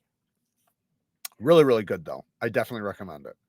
So I would say, just depends on what type of fragrance you're looking for is like what I'll recommend. Like you're looking for a super masculine, you're looking for a spicy, you're looking for something sweet, you're looking for something unisex, you're looking for something blue, something fresh. That's blue, fresh. It's like fresh shower jelly smells like something. Those are usually the crowd pleasers. The majority of people want a blue fragrance, and the majority of girls respond the best to blue fragrances. Now, that's not saying there's not some really good masculine fragrances that girls respond to very well as well. Gourmand fragrances or fragrances that smell edible. So it just depends on what type of fragrance you're looking for. Now, if we look at, I should have showed you guys this. I don't know why I didn't. If you look at these fragrances right here, and you can find this on, let me just grab the Noir Extreme. So you see, if you scroll down, it'll tell you right here where it's good for. So you can see a lot of people love it. A lot of people liked it. Some people thought it was okay. A little people disliked it. Only very little people hated this fragrance. But they're saying that it's best in winter, fall, and nighttime. So that means it's not going to be good in the heat of the day. But some people said they thought it was okay. So it's one that, you know, if it's a sunny day and it's not too hot and humid, you can probably wear it. You know, in the spring, fall, and winter, it's where it's going to shine the most. All fragrances are like that. Now, that's not saying you can't wear them in the winter or summer. You absolutely can. But like, let's put it this way. A spicy fragrance isn't going to go good in the heat of the sun, right? Like, you're not going to want to smell something that's just like, it's almost like if it's like it's almost too spicy, and it just doesn't work well when you're really hot. A fresh fragrance is going to do the best in that type of weather. It's going to something fresh, refreshing, something blue, something maybe slightly sweet, but with a lot of freshness, lots of citrus. That's what does the best in the summer. So drove up to Blade HQ today and picked up the Lefty Protect TR3 and S45. Very cool. Thank you, Todd. Yes, there's the replica fragrances and the Noir Extreme. Thank you, brother. Is there one that smells like Red Hot's candy? Yes, there is. There absolutely is. I can't name the exact one, but I know there is because I've got a couple that are kind of like that. And I'm not the biggest fan of those ones, to be honest, but I do have a couple. I'm trying to think of one that's very similar to that. There's a lot of so spicy fragrances are kind of popular with men. So a lot of people, a lot of guys like the spicy fragrances. I like them if they're mixed well, but I got to have a balance personally for me. We've been talking knives this whole time, Olaf. We literally just started talking about fragrances 10 minutes ago. Cologne does seem to combine with whatever a person is putting out, diet and overall health.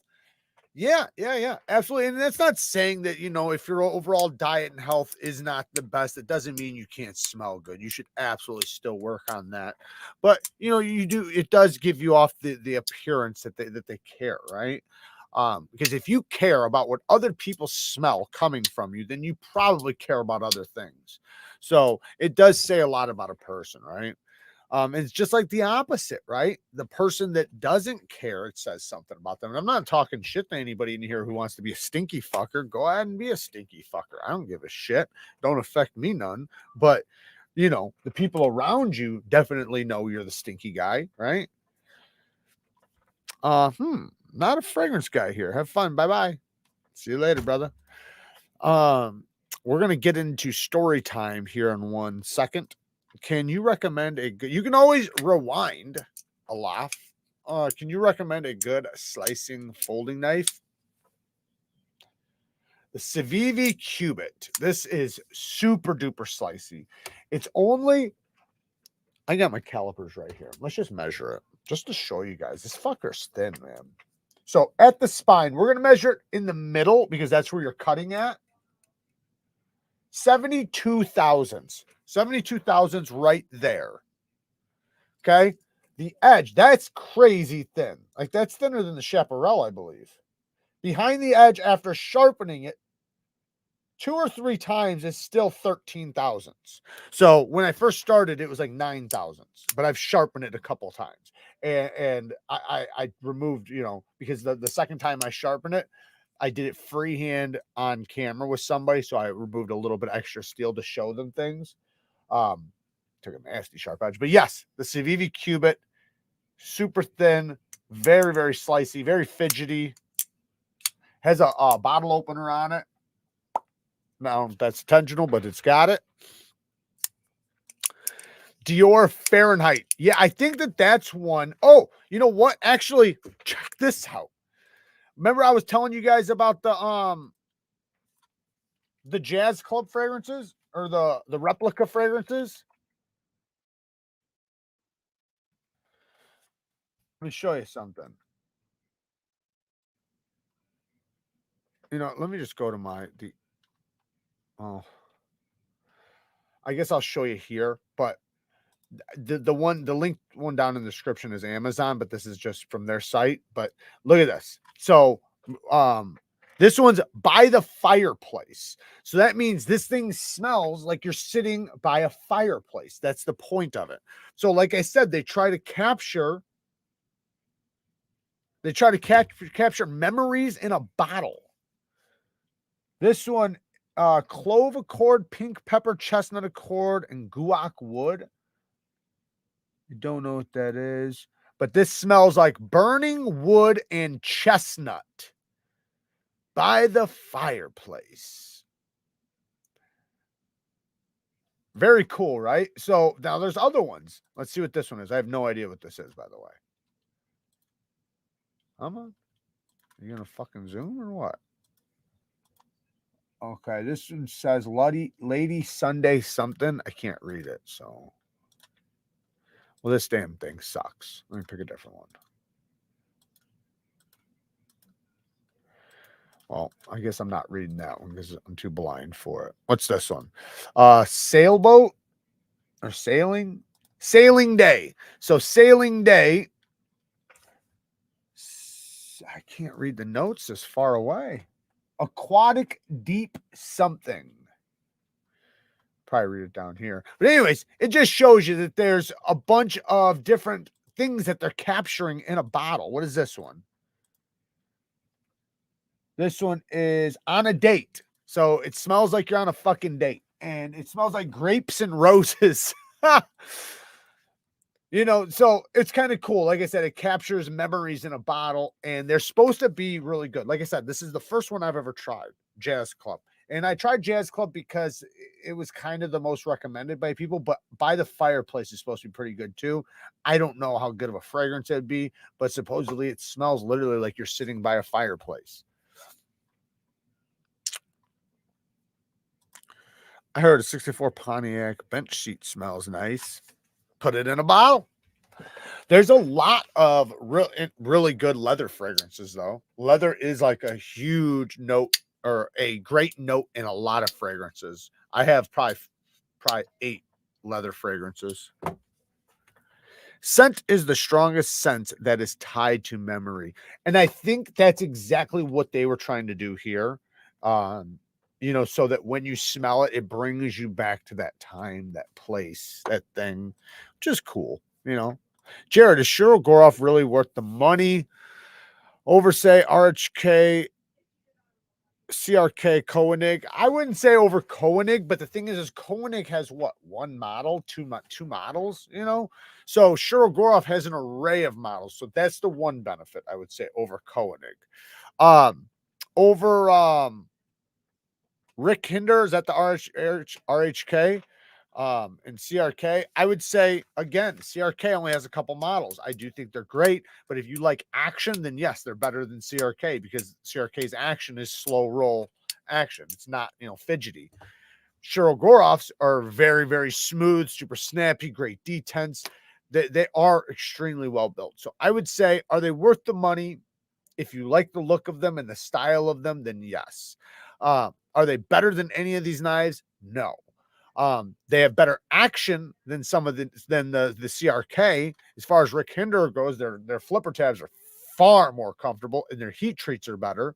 So RHK, I would say they're going to have softer steels. CRK will have really good steels, but they're going to be slower. Koenig is kind of the one I would compete them against the most. But like I said, you have the choice between 20 models and one model there. But yeah, they're really good. I know this is going to sound weird, but I really love the Civivi Pintail. I like it too. It's around 89 and it's a good slicing knife and a 3-inch S35 VM blade. You know what? Well, that would have been really good for the lightweight knives we were talking about earlier. Eddie, yeah, the Pintail is, I think, one of their best small knives. Like, I would definitely put that probably in like their top 10 of their 3-inch models. Now, they have a lot of other great ones too. I think that if they were smart, they would do a large version of that, a 3.5-inch version, S35 VN, same everything, just a larger version of it, nice deep hollow grind, everything the same. Because the problem I have with that knife, and it's not a problem, But it's the reason why I sometimes choose another knife over the pintail is because my pinky falls off. It's like my pinky's fighting for room. It's like I'm like this with it. And then there's other knives where I can comfortably fit. So if they just open that up just a little bit. And then the reason why is because of the flipper tab, actually. The flipper tab pushes you back a little bit on that one. Yes, that's true, Anthony. Yes. You know, fireplace is a winter fall fragrance, right? You're not going to wear something that smells like you're by a fireplace in the fucking heat of the day in the summer. Thoughts on 10V? Love it.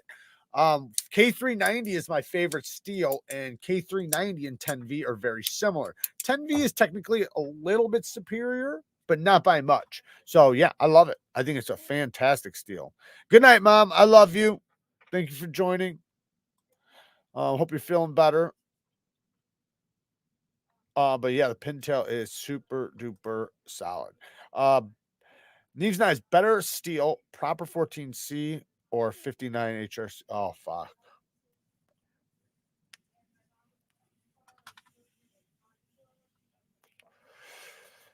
So that's arguable. That's debatable. But I would say 59 HRC M390 is still going to outcut 14C. Still going to outcut it. So if you're looking for edge retention, then you're going to want the M390 at 59. Now 14C is it's going to take a lot better edge as far as the quality of edge, the type of edge, and the sharpness over the M390 at 59, right? But 59, depending on the company doing it, like Weeze, you know, is between 59 and 61, and their shit takes screaming sharp edges. Now, whether or not it holds it as long as it potentially could, no, but it still holds it for a good long time. You know, S30V, if not better than S30V, in many cases, even better. But the price is obviously going to be the big difference, right? Because 14C you can get for a lot more affordably than M390. So I have a fragrance I wear only on Christmas. I have a couple of those too. I got Christmas fragrances, or you know, I'm not gonna say just Christmas, but winter. I got a bunch of winter fragrances that are literally specifically for the winter. Even like this replica is kind of, I don't know. You could wear that in the summer for sure. You could. This one's definitely more for the winter. The Tom Ford, but like I said, that spiciness kind of dies down. You know what this reminds me of a little bit? I don't know if you guys know it or not. It's discontinued, but why is it YSL? YSL Blue Electric. That's what it reminds me of. YSL Blue Electric. If anybody knows that fragrance, it's discontinued, but it is highly sought after. Like I have a bottle of it, and I was lucky enough to get a bottle.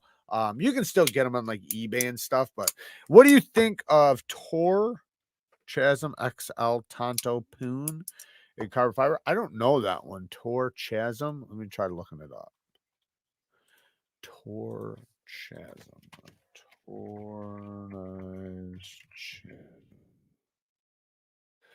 Chasm XLT. Oh, okay. Yeah. I mean, my problem with the one that I tested, which wasn't this one, let me show everybody, was the geometry. The blade geometry was just entirely way too thick for the handle. The handle and the blade didn't make sense. So I always scream that if you want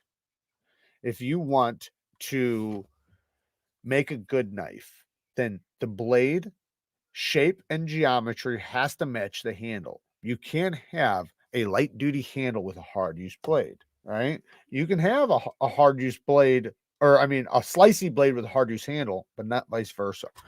Well, this was more of a hard use geometry blade with a handle that's just, it's not a hard use handle. You're never going to sit there and bear down on that for hours at a time. So that was my biggest issue with it. But it looks really cool. Maybe they thinned it out. I don't know about this one because I haven't tried this one. Oh no, look at that blade stock. Holy shit. Yeah, that's thick. Never mind. No, it's got some thick geometry, boys. Yeah, buddy. Look at that. It's like built like an axe. You see that? Can you see that? It's built like an axe. That's my problem with it. It doesn't make sense. Why does this knife, being the size knife it is, You know, it's just a frame lock. Obviously, frame locks are strong, and I'm not saying the lock's not strong. I'm saying this is too slim right here, and it's not big enough. It's not girthy enough. It's not going to be comfortable enough to push through. Like, try pushing it through triple walled cardboard. Let me know how that goes. How does Reeves stock up to the same priced models from other makers? Still have yet to try. What do you mean? Talking about heat treatment, they're doing a really good job with their heat treatment lately. Have you checked out the Stevie Sentinel Strike? I'm waiting for it. I'm waiting for it. I'm hoping I get one. I should be getting one. So, price is going to be a big difference. Like when Tucson used to do soft M390, but the price reflected that full tie and M390 for $100. Yeah, that's the thing. When you're getting super soft M390, especially if it's not like done really well. Like I think there are some exceptions. Like I think we between 59 and 61, in a lot of cases they're around 61. But most of the M390 I test from them is pretty good, right? But with Tucson's was always soft, right? So you're getting it for more affordable. You can get one of their M390s for like $120, sometimes $150, but still $150 for full titanium contoured scales, bolster lock, milling, and good clip and all the bullshit, like a lot of the bells and whistles. You get a phenomenal price. But with the 14C, you're paying under $100 for it in most cases, not all. Have you checked? Oh, I read that one. Are we tired of M390 already? I'm not tired of it. I would just like to see it at its potential. I do not expect production companies to all do it at 62 HRC, but I would, at the very least, love to see 61 to 62. At least try to hit it at 61. You know, 61, I'm happy with that. 61, 62, right? Because what I don't like is hearing 59 to 61 or 60 to 62, because then that tells me that 60 is it's basically where it's going to be at, probably, right? So, and I know from testing M390 that it does start like once you hit 60, that's when it starts showing a little bit of differences. At 59, you can really feel the difference between 59 and like 60, 61. You know, the way it hold, and the most of the way I feel the difference is in polished edges. It just won't hold a polished edge. It'll take a polished edge really good, but it still doesn't have the level of bite that like 61, 62 has. But what it does do is as soon as you start using it, it starts getting slippery. And that's like a huge indicator. It's kind of like earlier I was saying this one, right? They're doing their stuff at like 59 HRC. This is 20 CV, and I sharpened it to a mirror polish. It took a decent mirror polish. It looked beautiful, but as soon as I started using it, it got slick, and then it had no more bite. The medium grit, it hangs on to it pretty well, at least as far as bite goes, not edge retention. Just got a VOSTEED Valkyrie 2 days ago. Couldn't believe the packaging for such an inexpensive knife. Metal box with soft case. Yeah, they do a pretty good job. And they have a 15. Oh, no, that ended.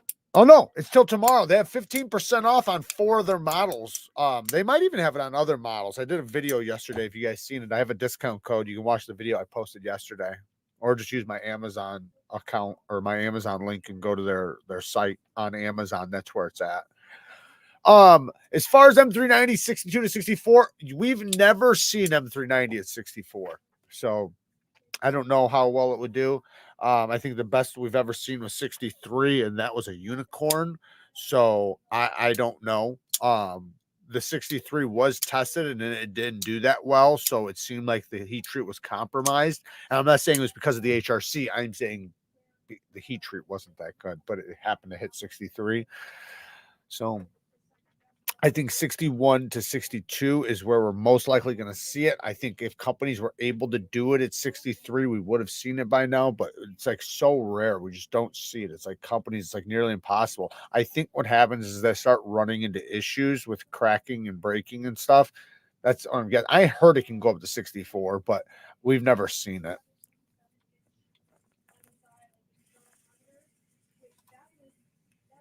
What's everyone's favorite steel Say price point of 50 bones, 100 bucks, 150 bucks.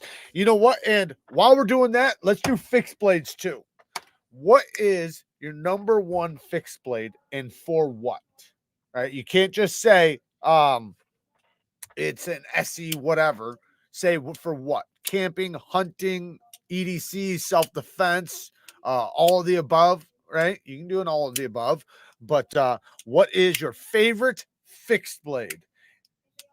And neck knives do count. So if you have a little neck knife. Now I thought about, and I don't know what you guys think about me doing a neck knife video. Do you guys think a neck knife video would do well? Or skip the next neck knife video and just go right back to folders. So I know a lot of you guys like the fixed blade videos. And Kara's really gotten into neck knives lately. So Nitro V is the shit. I love Nitro V. So what are some fixed blades y'all love? Yeah, Jeffrey. Yeah, that's the thing, because it's not a tough steel. It's nowhere near a tough steel. So yeah, the higher it gets, the more fragile it gets. And then even if you do get that ridiculous sharp edge, you'll start getting microchipping. Once you get past too high of an HRC, that's the problem, right? You go from edges with low angle edges rolling to just microchipping. Spyderco Warrior H1 steel self-defense. Very cool. I do not like H1 steel, but it's for self-defense, so I hear you. That's cool. I think with self-defense knives, the steel's not that big of a factor. But as far as it, being a regular knife, I don't like H1 personally. But I should do a neck knife video. Rambo neck knife. Do a Rambo neck knife. All right, cool. I'll do it. Bradford, 3.5 Tonto. You didn't say for what. Folder, S35 properly heat treated like cold steel. Does tops Hornaro in 1095. You didn't even say what it was for. I have a handmade, custom-made fixed blade I bought at Spain Blade Show from a Mexican maker in a cool thermal pattern on MagnaCut. I can send you a photo. Yeah, send it to me on Instagram or through email. I'll check it out. D-Bad War Machine, D-Bad Menace Tops, Tex Creek Tops Operator 7. I'm getting in contact with Tops guys. I'm going to try to get some of their knives. I don't know if they're going to send me any or not, but I'm trying to get in contact at the very least to hopefully get some on the channel. And if not, I'll buy them, but I want to get more Tops knives on the channel. I've only had a few, and the few I have had, and I got to try them at Blade Show and stuff. So I've tried tons of Tops knives, and I like them. I like them a lot. They're very robust. They're indestructible. They feel tough as shit. We need more vids with you guys cutting the crap. That video didn't do good, though. You guys didn't watch it. So I don't want to hear that shit. You guys did not watch it. And it's kind of upsetting because you know that you guys don't know this. That video took me over a year to do. Over a year. I probably had $1,000 into that video, and I'm not exaggerating. And I probably made $3 from it. You guys won't watch it. Nobody's watching it, and it sucks. And I'm not bitching at you guys. It doesn't matter. But the reason why it took so long was because Joe let me borrow that knife before winter. Winter hit, and we had bad weather all the way till winter, and then it was like I couldn't do it now. It's winter time, right? So you don't want to be swinging around a sword in the ice. So I waited till springtime came. Then it was just all rain, and I mean, where I could film at, where you guys seen me film at, was just mud, just muddy. And I'm talking about we did film it. We did wind up filming, and it was a fucking mess. Mud everywhere. And I bought all these fruits. I had pineapples, like 5 pineapples and big water. I had way more stuff than what was in the video the second time. And I cut all that shit up, and then we lost the content. We had it was saved on our memory card that crashed on us. It got corrupted, and everything on the card was wiped. So we lost the content. So then we had to redo the content, but now it was so muddy, it's like, all right, we're not doing this again, right? So we waited until the weather cleared up, and that's when I was able to do it, and it wound up being nearly a year later. after receiving the knife. And Joe was so patient with me. He was so awesome. He's such a gent. I got to meet him at Blade Show. I wish we could have hung out more than we did. But yeah, dude, I like doing videos like that, but you guys don't like to watch them. K-Bar BK9, favorite outdoors heavy hitter that will do everything. The Rake Jagger in 14C28N 4-inch as everyday camo knife. Papa Bear Knives Pocket Lucky 3-inch S35 is my EDC fixed blade. I want, man, that Rake Jagger, I've heard that thing is just tough as shit. Not only does it have a tough ass steel, but I heard it's thick and like in a good way. That's definitely one that I would like to get. Kara did kill it. Kara definitely killed it. But, you know, the video, like, when I say it tanked, like, you guys are going to look and it's probably got a couple thousand views. But when I see versus my other videos, like, there's like charts, right? So, like this would be normal. It was like this. Like, it literally looked like the worst video I've ever had on the channel. And it sucks because I really wanted to do well because I was trying to, you know, support Joe and get a lot of people over to Joe's channel. I hope you guys went and subscribe to him. Because he's a really good dude. And I enjoyed making that video. Tactical pterodactyl camper and crew wear for an all-around camp beater. Raptor for fixed blade utility. I don't know that one, but it sounds dope. I like the name of it. My favorite is the Northman by Amtac Blades. You guys got some cool ones, huh? K110 is a good steel. It's D2. K110 is D2 steel. That's what it is. It's just another country's D2. Chavez does a really good job. I got one right next to me. It's heavy, but it's good. This is one of those examples where it's like, yeah, that's got some weight. It's got some weight on it. Man, I'm telling you guys, when they eventually do a detent nub with a kickstop, it's going to break the internet, especially on my channel. What's up, 13? Thank you for joining. He's new here. We're talking knives, cardboard cutting more. I was going to tell a story, but it just looks like everybody wants to talk knives, so we can just continue talking knives. We can do story time next time.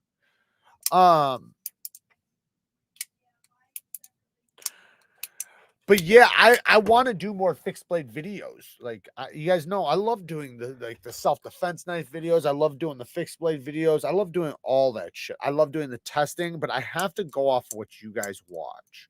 I can't do the videos you guys don't watch. So it doesn't matter how much I like it, right? It does not matter because it costs money, right? It costs money, it costs time, it costs everything, you know, and to take a loss on every video is just, that's not smart business, right?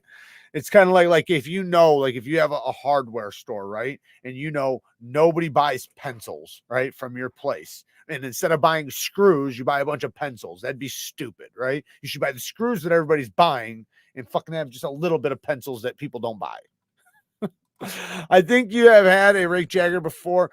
I might have had one on the channel, but I know I've seen it like on a bunch of videos. I don't know if I've actually had one though. I was supposed to get one, but I don't think I ever got one. Maybe. I don't remember. I've had so many knives on the channel, but I know I like it though because I've seen it in tons of videos and I watched people hammer it into trees and stand on them. You should take a look at the Amtac blades. They're pricey, but it's worth it. Founder and owner is a former DevGru guy. Great daggers. All right, let's check it out. Amtac blades. We're going to find it right now.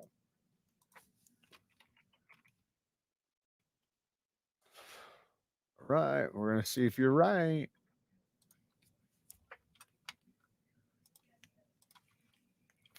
Okay, so we got a dagger, a couple daggers. That does look pretty pokey and versatile. I like it. I like how they got the swedge at the tip. That's pretty cool. That's the Minuteman. This one is the Magnus, larger combative knife, specifically designed to be worn on your belt or strong side. Oh, that's cool. They got the 4 different sizes, and they don't go up that much. It's just very little. I like that. That's actually pretty dope. Wonder how long this one is, the Magnus. Let's look. Which one's the Magnus? The Magnus. Oh, it doesn't say. Oh, maybe it does. 550 bones. Yeah, that's expensive. What steel is it? What do we have? The Magnus is 3 3/4, so it's damn near a 4-inch blade. 5-inch flat ground blade with a swedge strength of 1.5. What is this saying? The handle is okay. So the blade's 5 inches. Hell yeah. But what blade steel is it? I don't see the blade steel. Am I stupid? Am I stupid or something? Maybe it's up here. Why doesn't it tell me the steel? Do you guys see the steel? Am I something wrong with me? You guys see the steel? Hey, casual hobbyist. Thank you for becoming a member, man. Hell yeah. Shout out to the new member and members. If anybody else has joined. My stream stopped for some reason. Thank you for joining, man. I appreciate it. We will be doing a Bag Gag live not tomorrow, but next weekend. I watch all your videos pretty much. I like the videos where you wait. I like the videos where you was watching movie clips. So don't worry, like you're gonna see a lot more of that. Like I said before, if you guys those of you that never heard me say this, I've been practicing on this new editing app, so I wasn't able to do the type of quality I've wanted to do for a long time because the editing app I was used to crashed and I had to get a new one. This new one is so much more in depth that it's taken me a long time to learn it, but I am learning it and I'm getting really good at it, as you guys can see from that actors video. A lot of content is going to be like that from now on. Now that I'm able to edit to that level, I'm going to be making lots of great content like that, where lots of visuals. I'm going to try to even get artwork in there and lots of stuff. So stay tuned. The content is going to start going through the roof as far as awesomeness goes. Yeah, I love making a great video, and it takes a lot more time, and it sucks when they tank, but it's still worth it to me because the more I do like that, the better the content is for everybody who watches. I'm about to pick up my first sprint run shaman. I'm so excited. I couldn't see what steel that knife was. Sprint run shaman. Yeah, the shaman's dope. I've thought about getting another one. Mine's a little rough. It's been around the block a few times, you know. It's still going strong though. Mine's still tough as shit. I got it right up there, so it's not far away. It's never too far away. Maybe on the additional info tab. Oh yeah, there we go. It's 20 CV. Sorry. Thank you, Tano. Yeah, it's 20 CV. It does not say the HRC though. Does it? No, it does not. It's cool. It's 20 CV. I'm curious what the HRC is. It's a fixed blade and it's a self-defense knife, so not that it's that big of a deal. Oh, there you go. Yeah, thanks, James K. I appreciate it. Do you know the HRC, James? Love the actors collection vid, and I could tell the editing was on point. We'll love to see more collection vids from interesting people. Yeah, and you know, not just collection videos, but every type of video. Like I want to deliver the things when I'm talking in the video, you should see it. Whatever I'm saying, right? If I talk about kicking somebody in the head, you should see somebody getting kicked in the head, right? And if you have those visuals constantly coming in, it makes the video way more entertaining.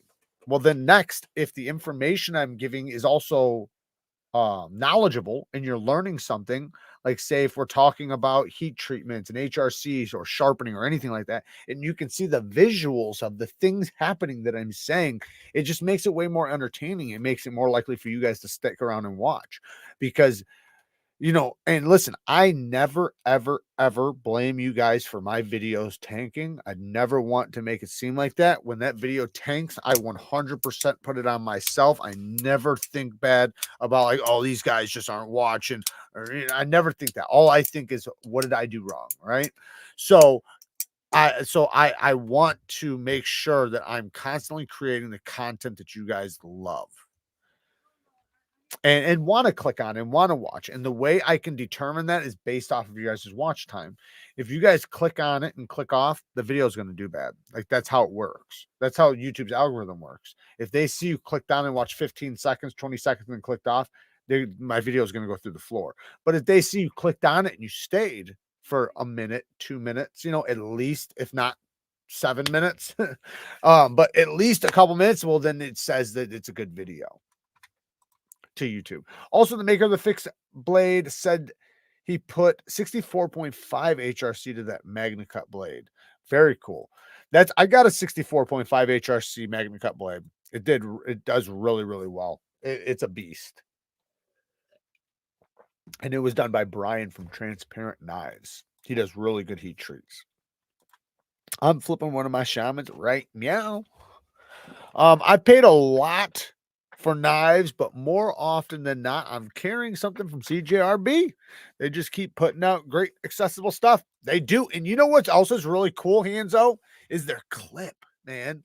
That fucking clip is like the one, and I'm specifically talking about the one on the Pyrite and the Echo, that new clip, because it's on that stainless steel surface. Hopefully they make a titanium one, or they have with the Pyrite, but it's so smooth in and out of the pocket that it makes it easy to carry. Yeah, that's a really good one. I really like I said, the Echo's it's definitely in my top. When I do like a top 5 or top 10 best budget knives of the year video ranked, it's definitely in the video. I don't know exactly where it's going to be ranked, but Hitmark says, hey bud, do you happen to have a Sparrow knife Strix? I do not. Thinking about getting one with this pre-order. I've never even tried it. Just wanted to get your thoughts. I want to try one really bad. They've never sent me one, so I have not tried one. I want to though. I definitely want to. Maybe I you know, now the pre-order I think has already started, so I probably won't get one. Maybe on the next batch or something. D10's getting a little sticky on this button lock. Got to adjust it. I also ordered the field sharpener from one of my YouTube shorts. Awesome, man. That everybody should have one of those. Like literally everybody in this video or in this live right now, all 113 of you guys should have a work sharp field sharpener because it's the most versatile. It's not even the most versatile. It is the best maintenance tool for your knife. As far as you could literally fully sharpen your knife on that thing. It's like $32. You can sharpen your knife on it. You can hone it. You can strop it. You can maintain it. You can micro bevel it. You got your angle already set up for you, so you don't have to worry about not being able to hold an angle. It has everything on in the system, and they last for a good long time. When the plates wear out, you can replace them. The ceramic will last forever. The strop, just clean it off and reapply product. Can I sharpen my M390? I have one Menards. What? Can I sharpen my M390? I have one Menards. I don't know what that means. Huh. Polished the washers on my shaman yesterday, and it is smooth. It'd be even smoother if you had some slick on. OCD for EDC. Yes. Love the clip on my Pyrite. Almost feels like it's going to fall out because it's so smooth, but it's not going anywhere. Right. That's true. It almost does because it's so smooth, but it hangs on good. But it's just, the surface is smooth. So you have the surface of the clip is smooth and the surface of the scale is smooth. So yeah. It's fine for maintaining other steels. It's fine for maintaining all steels. That's the beautiful thing. That's what it's for. It's an edge maintenance tool. But if you're in the field and you need to sharpen, like let's say you're hunting, right? You're hunting and you dropped your knife, or say if you were processing a deer or something, and your knife wasn't that sharp to begin with, and now you have a deer, now you need to process it. You could easily fully sharpen your knife right there. If you just need to maintenance it, you can. If you just need to tune it, if you just need to micro bevel it, if you just need to sharp it, all of that you can do. It even has things on the inside for you to hold arrows, so you can, I believe, so you could screw them, screw them together.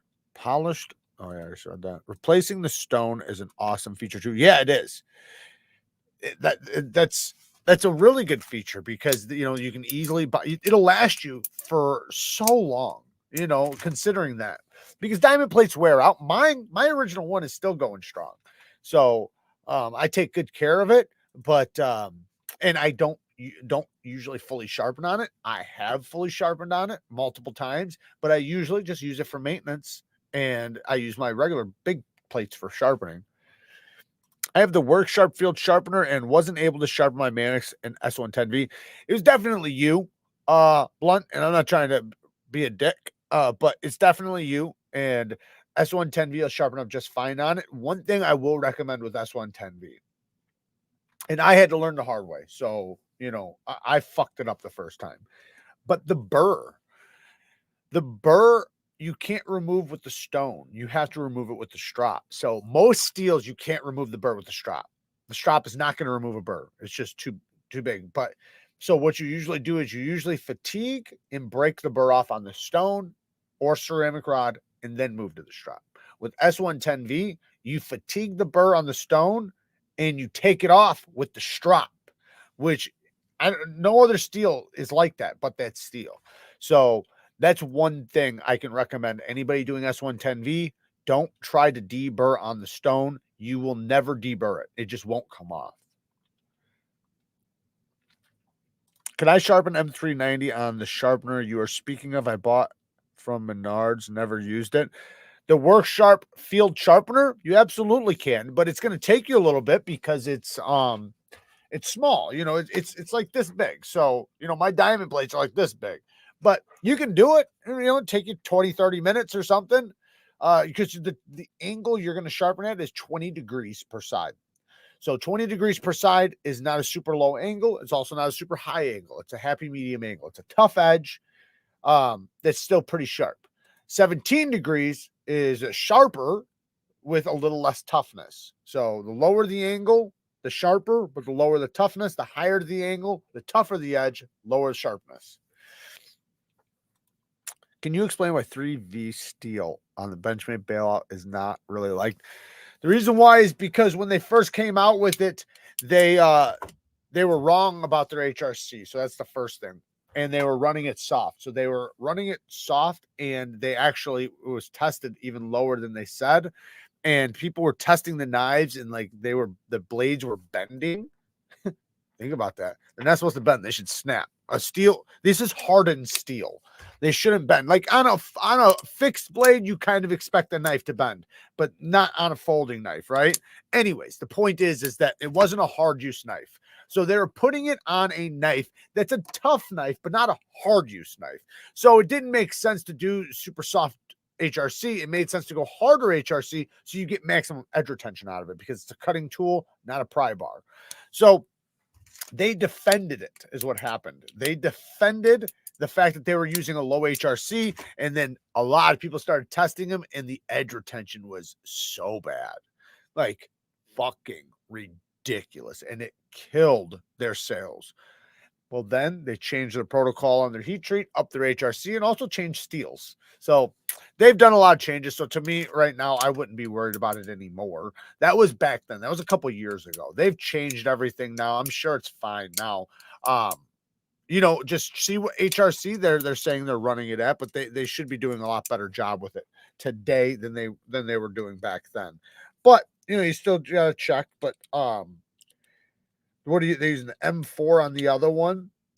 The M4 is done pretty well, I think. I'm pretty sure it is. I haven't edge retention tested it, but from other people that I trust, they said it was pretty good.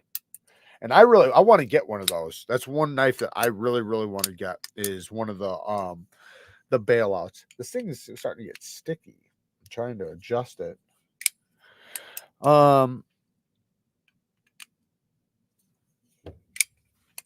Where can I get the replacement plates? Oh, Todd said it.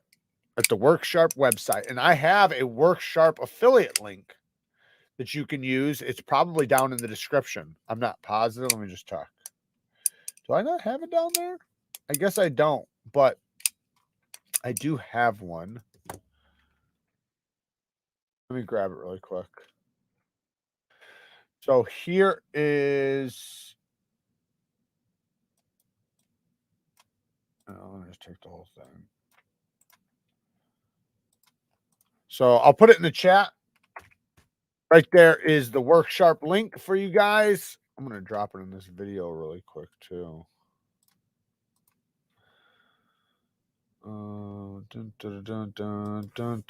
Let's drop it under Knives Ship Free. There we go. All right, guys. I think we've had a pretty good live. No story time tonight, I guess. Better luck next time. I did have a pretty cool story for tonight. Or no, I didn't. But I was thinking, what? No, they didn't want one. They wanted to talk about neck knives, so that's what we talked about. You guys are awesome. I appreciate all the donations tonight, guys. I do appreciate you guys hanging out with me and kicking it with me all night, talking some knives. I do have some really cool videos coming up. Like I said, I'm going to be working on tomorrow my top 10 favorite knives of the year, by like worst to best. So like, and they're still all my favorites. So, but I'm going to put them in order and figure out which one is my, there he is. There he is. There's that son bitch. Justin from OCD for EDC. We've been talking about him all night. Now he came in here. 10 bones. Thanks for the romantic walk on the beach. Hey, it was my pleasure. Absolutely my pleasure. So I've been shouting him out all night. So there you guys go. You can see that's his site right there. You can just type that into Google and you will get to his site. And then you can find that Dango Slickamall in the CME we were talking about earlier. Hanzo, thank you, man. Hanzo became a new member. We do appreciate those. We always appreciate new members. And Cue Ball donated 5 memberships. Hell yeah, dude. Man, thank you. Shout out to the new members. I'm not sure how many there is. But you guys are awesome, man. Thank you guys so much. You guys are getting me right when I'm shutting off. Now you guys are making me feel bad. You guys are making me feel bad. Sorry, I've been working on shit at home. Oh man, no problem, man. I understand. You got to work hard, man. I'm constantly working. I constantly feel bad because sometimes I'll have people's lives on in the background, but I'm doing stuff. So it's like I sometimes hear stuff, sometimes not. It just depends on what I'm doing. Damn it, I just paid for one. You almost got it. Yeah, dude. Thank you, man. I appreciate you becoming a member, Hanzo. Thank you.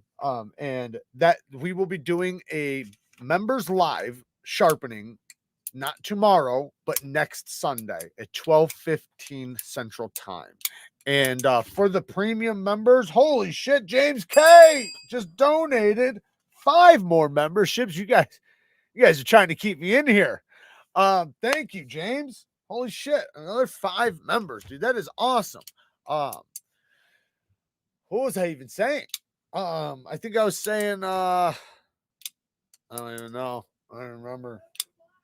What?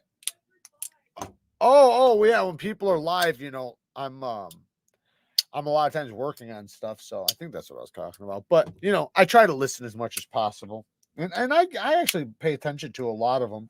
Just depends on what time they are. But I always have knife content on in the background, or at least a lot of times. But I'll be honest, I have slowed down on some of the knife content. And the reason why is because I don't want it to influence my opinion on knives. That's one thing. And so I watch specific people, specific stuff, and then I kind of leave everything else alone because, I'm doing so much with knives. It's difficult to keep up with everybody. But I still try to drop into people's lives, leave super chats, talk to them. I try to show love because one thing I always promised myself was that the channel would never get too big for me not to show up at the smallest channels, lives, videos, or whatever. So I've always promised myself I would do that. They did that for me coming up. Like I remember so many channels that I was like flabbergasted that they showed up, and were awesome to me. So I said I'll never not do that for other channels as well. You guys are awesome. Thank you guys for all the support. Thank you guys for all the love. Thank you guys for all the memberships, all the donations. And yeah, you guys are awesome. Until next time, work hard, stay tough. Peace. Society's relying on you. I love you guys.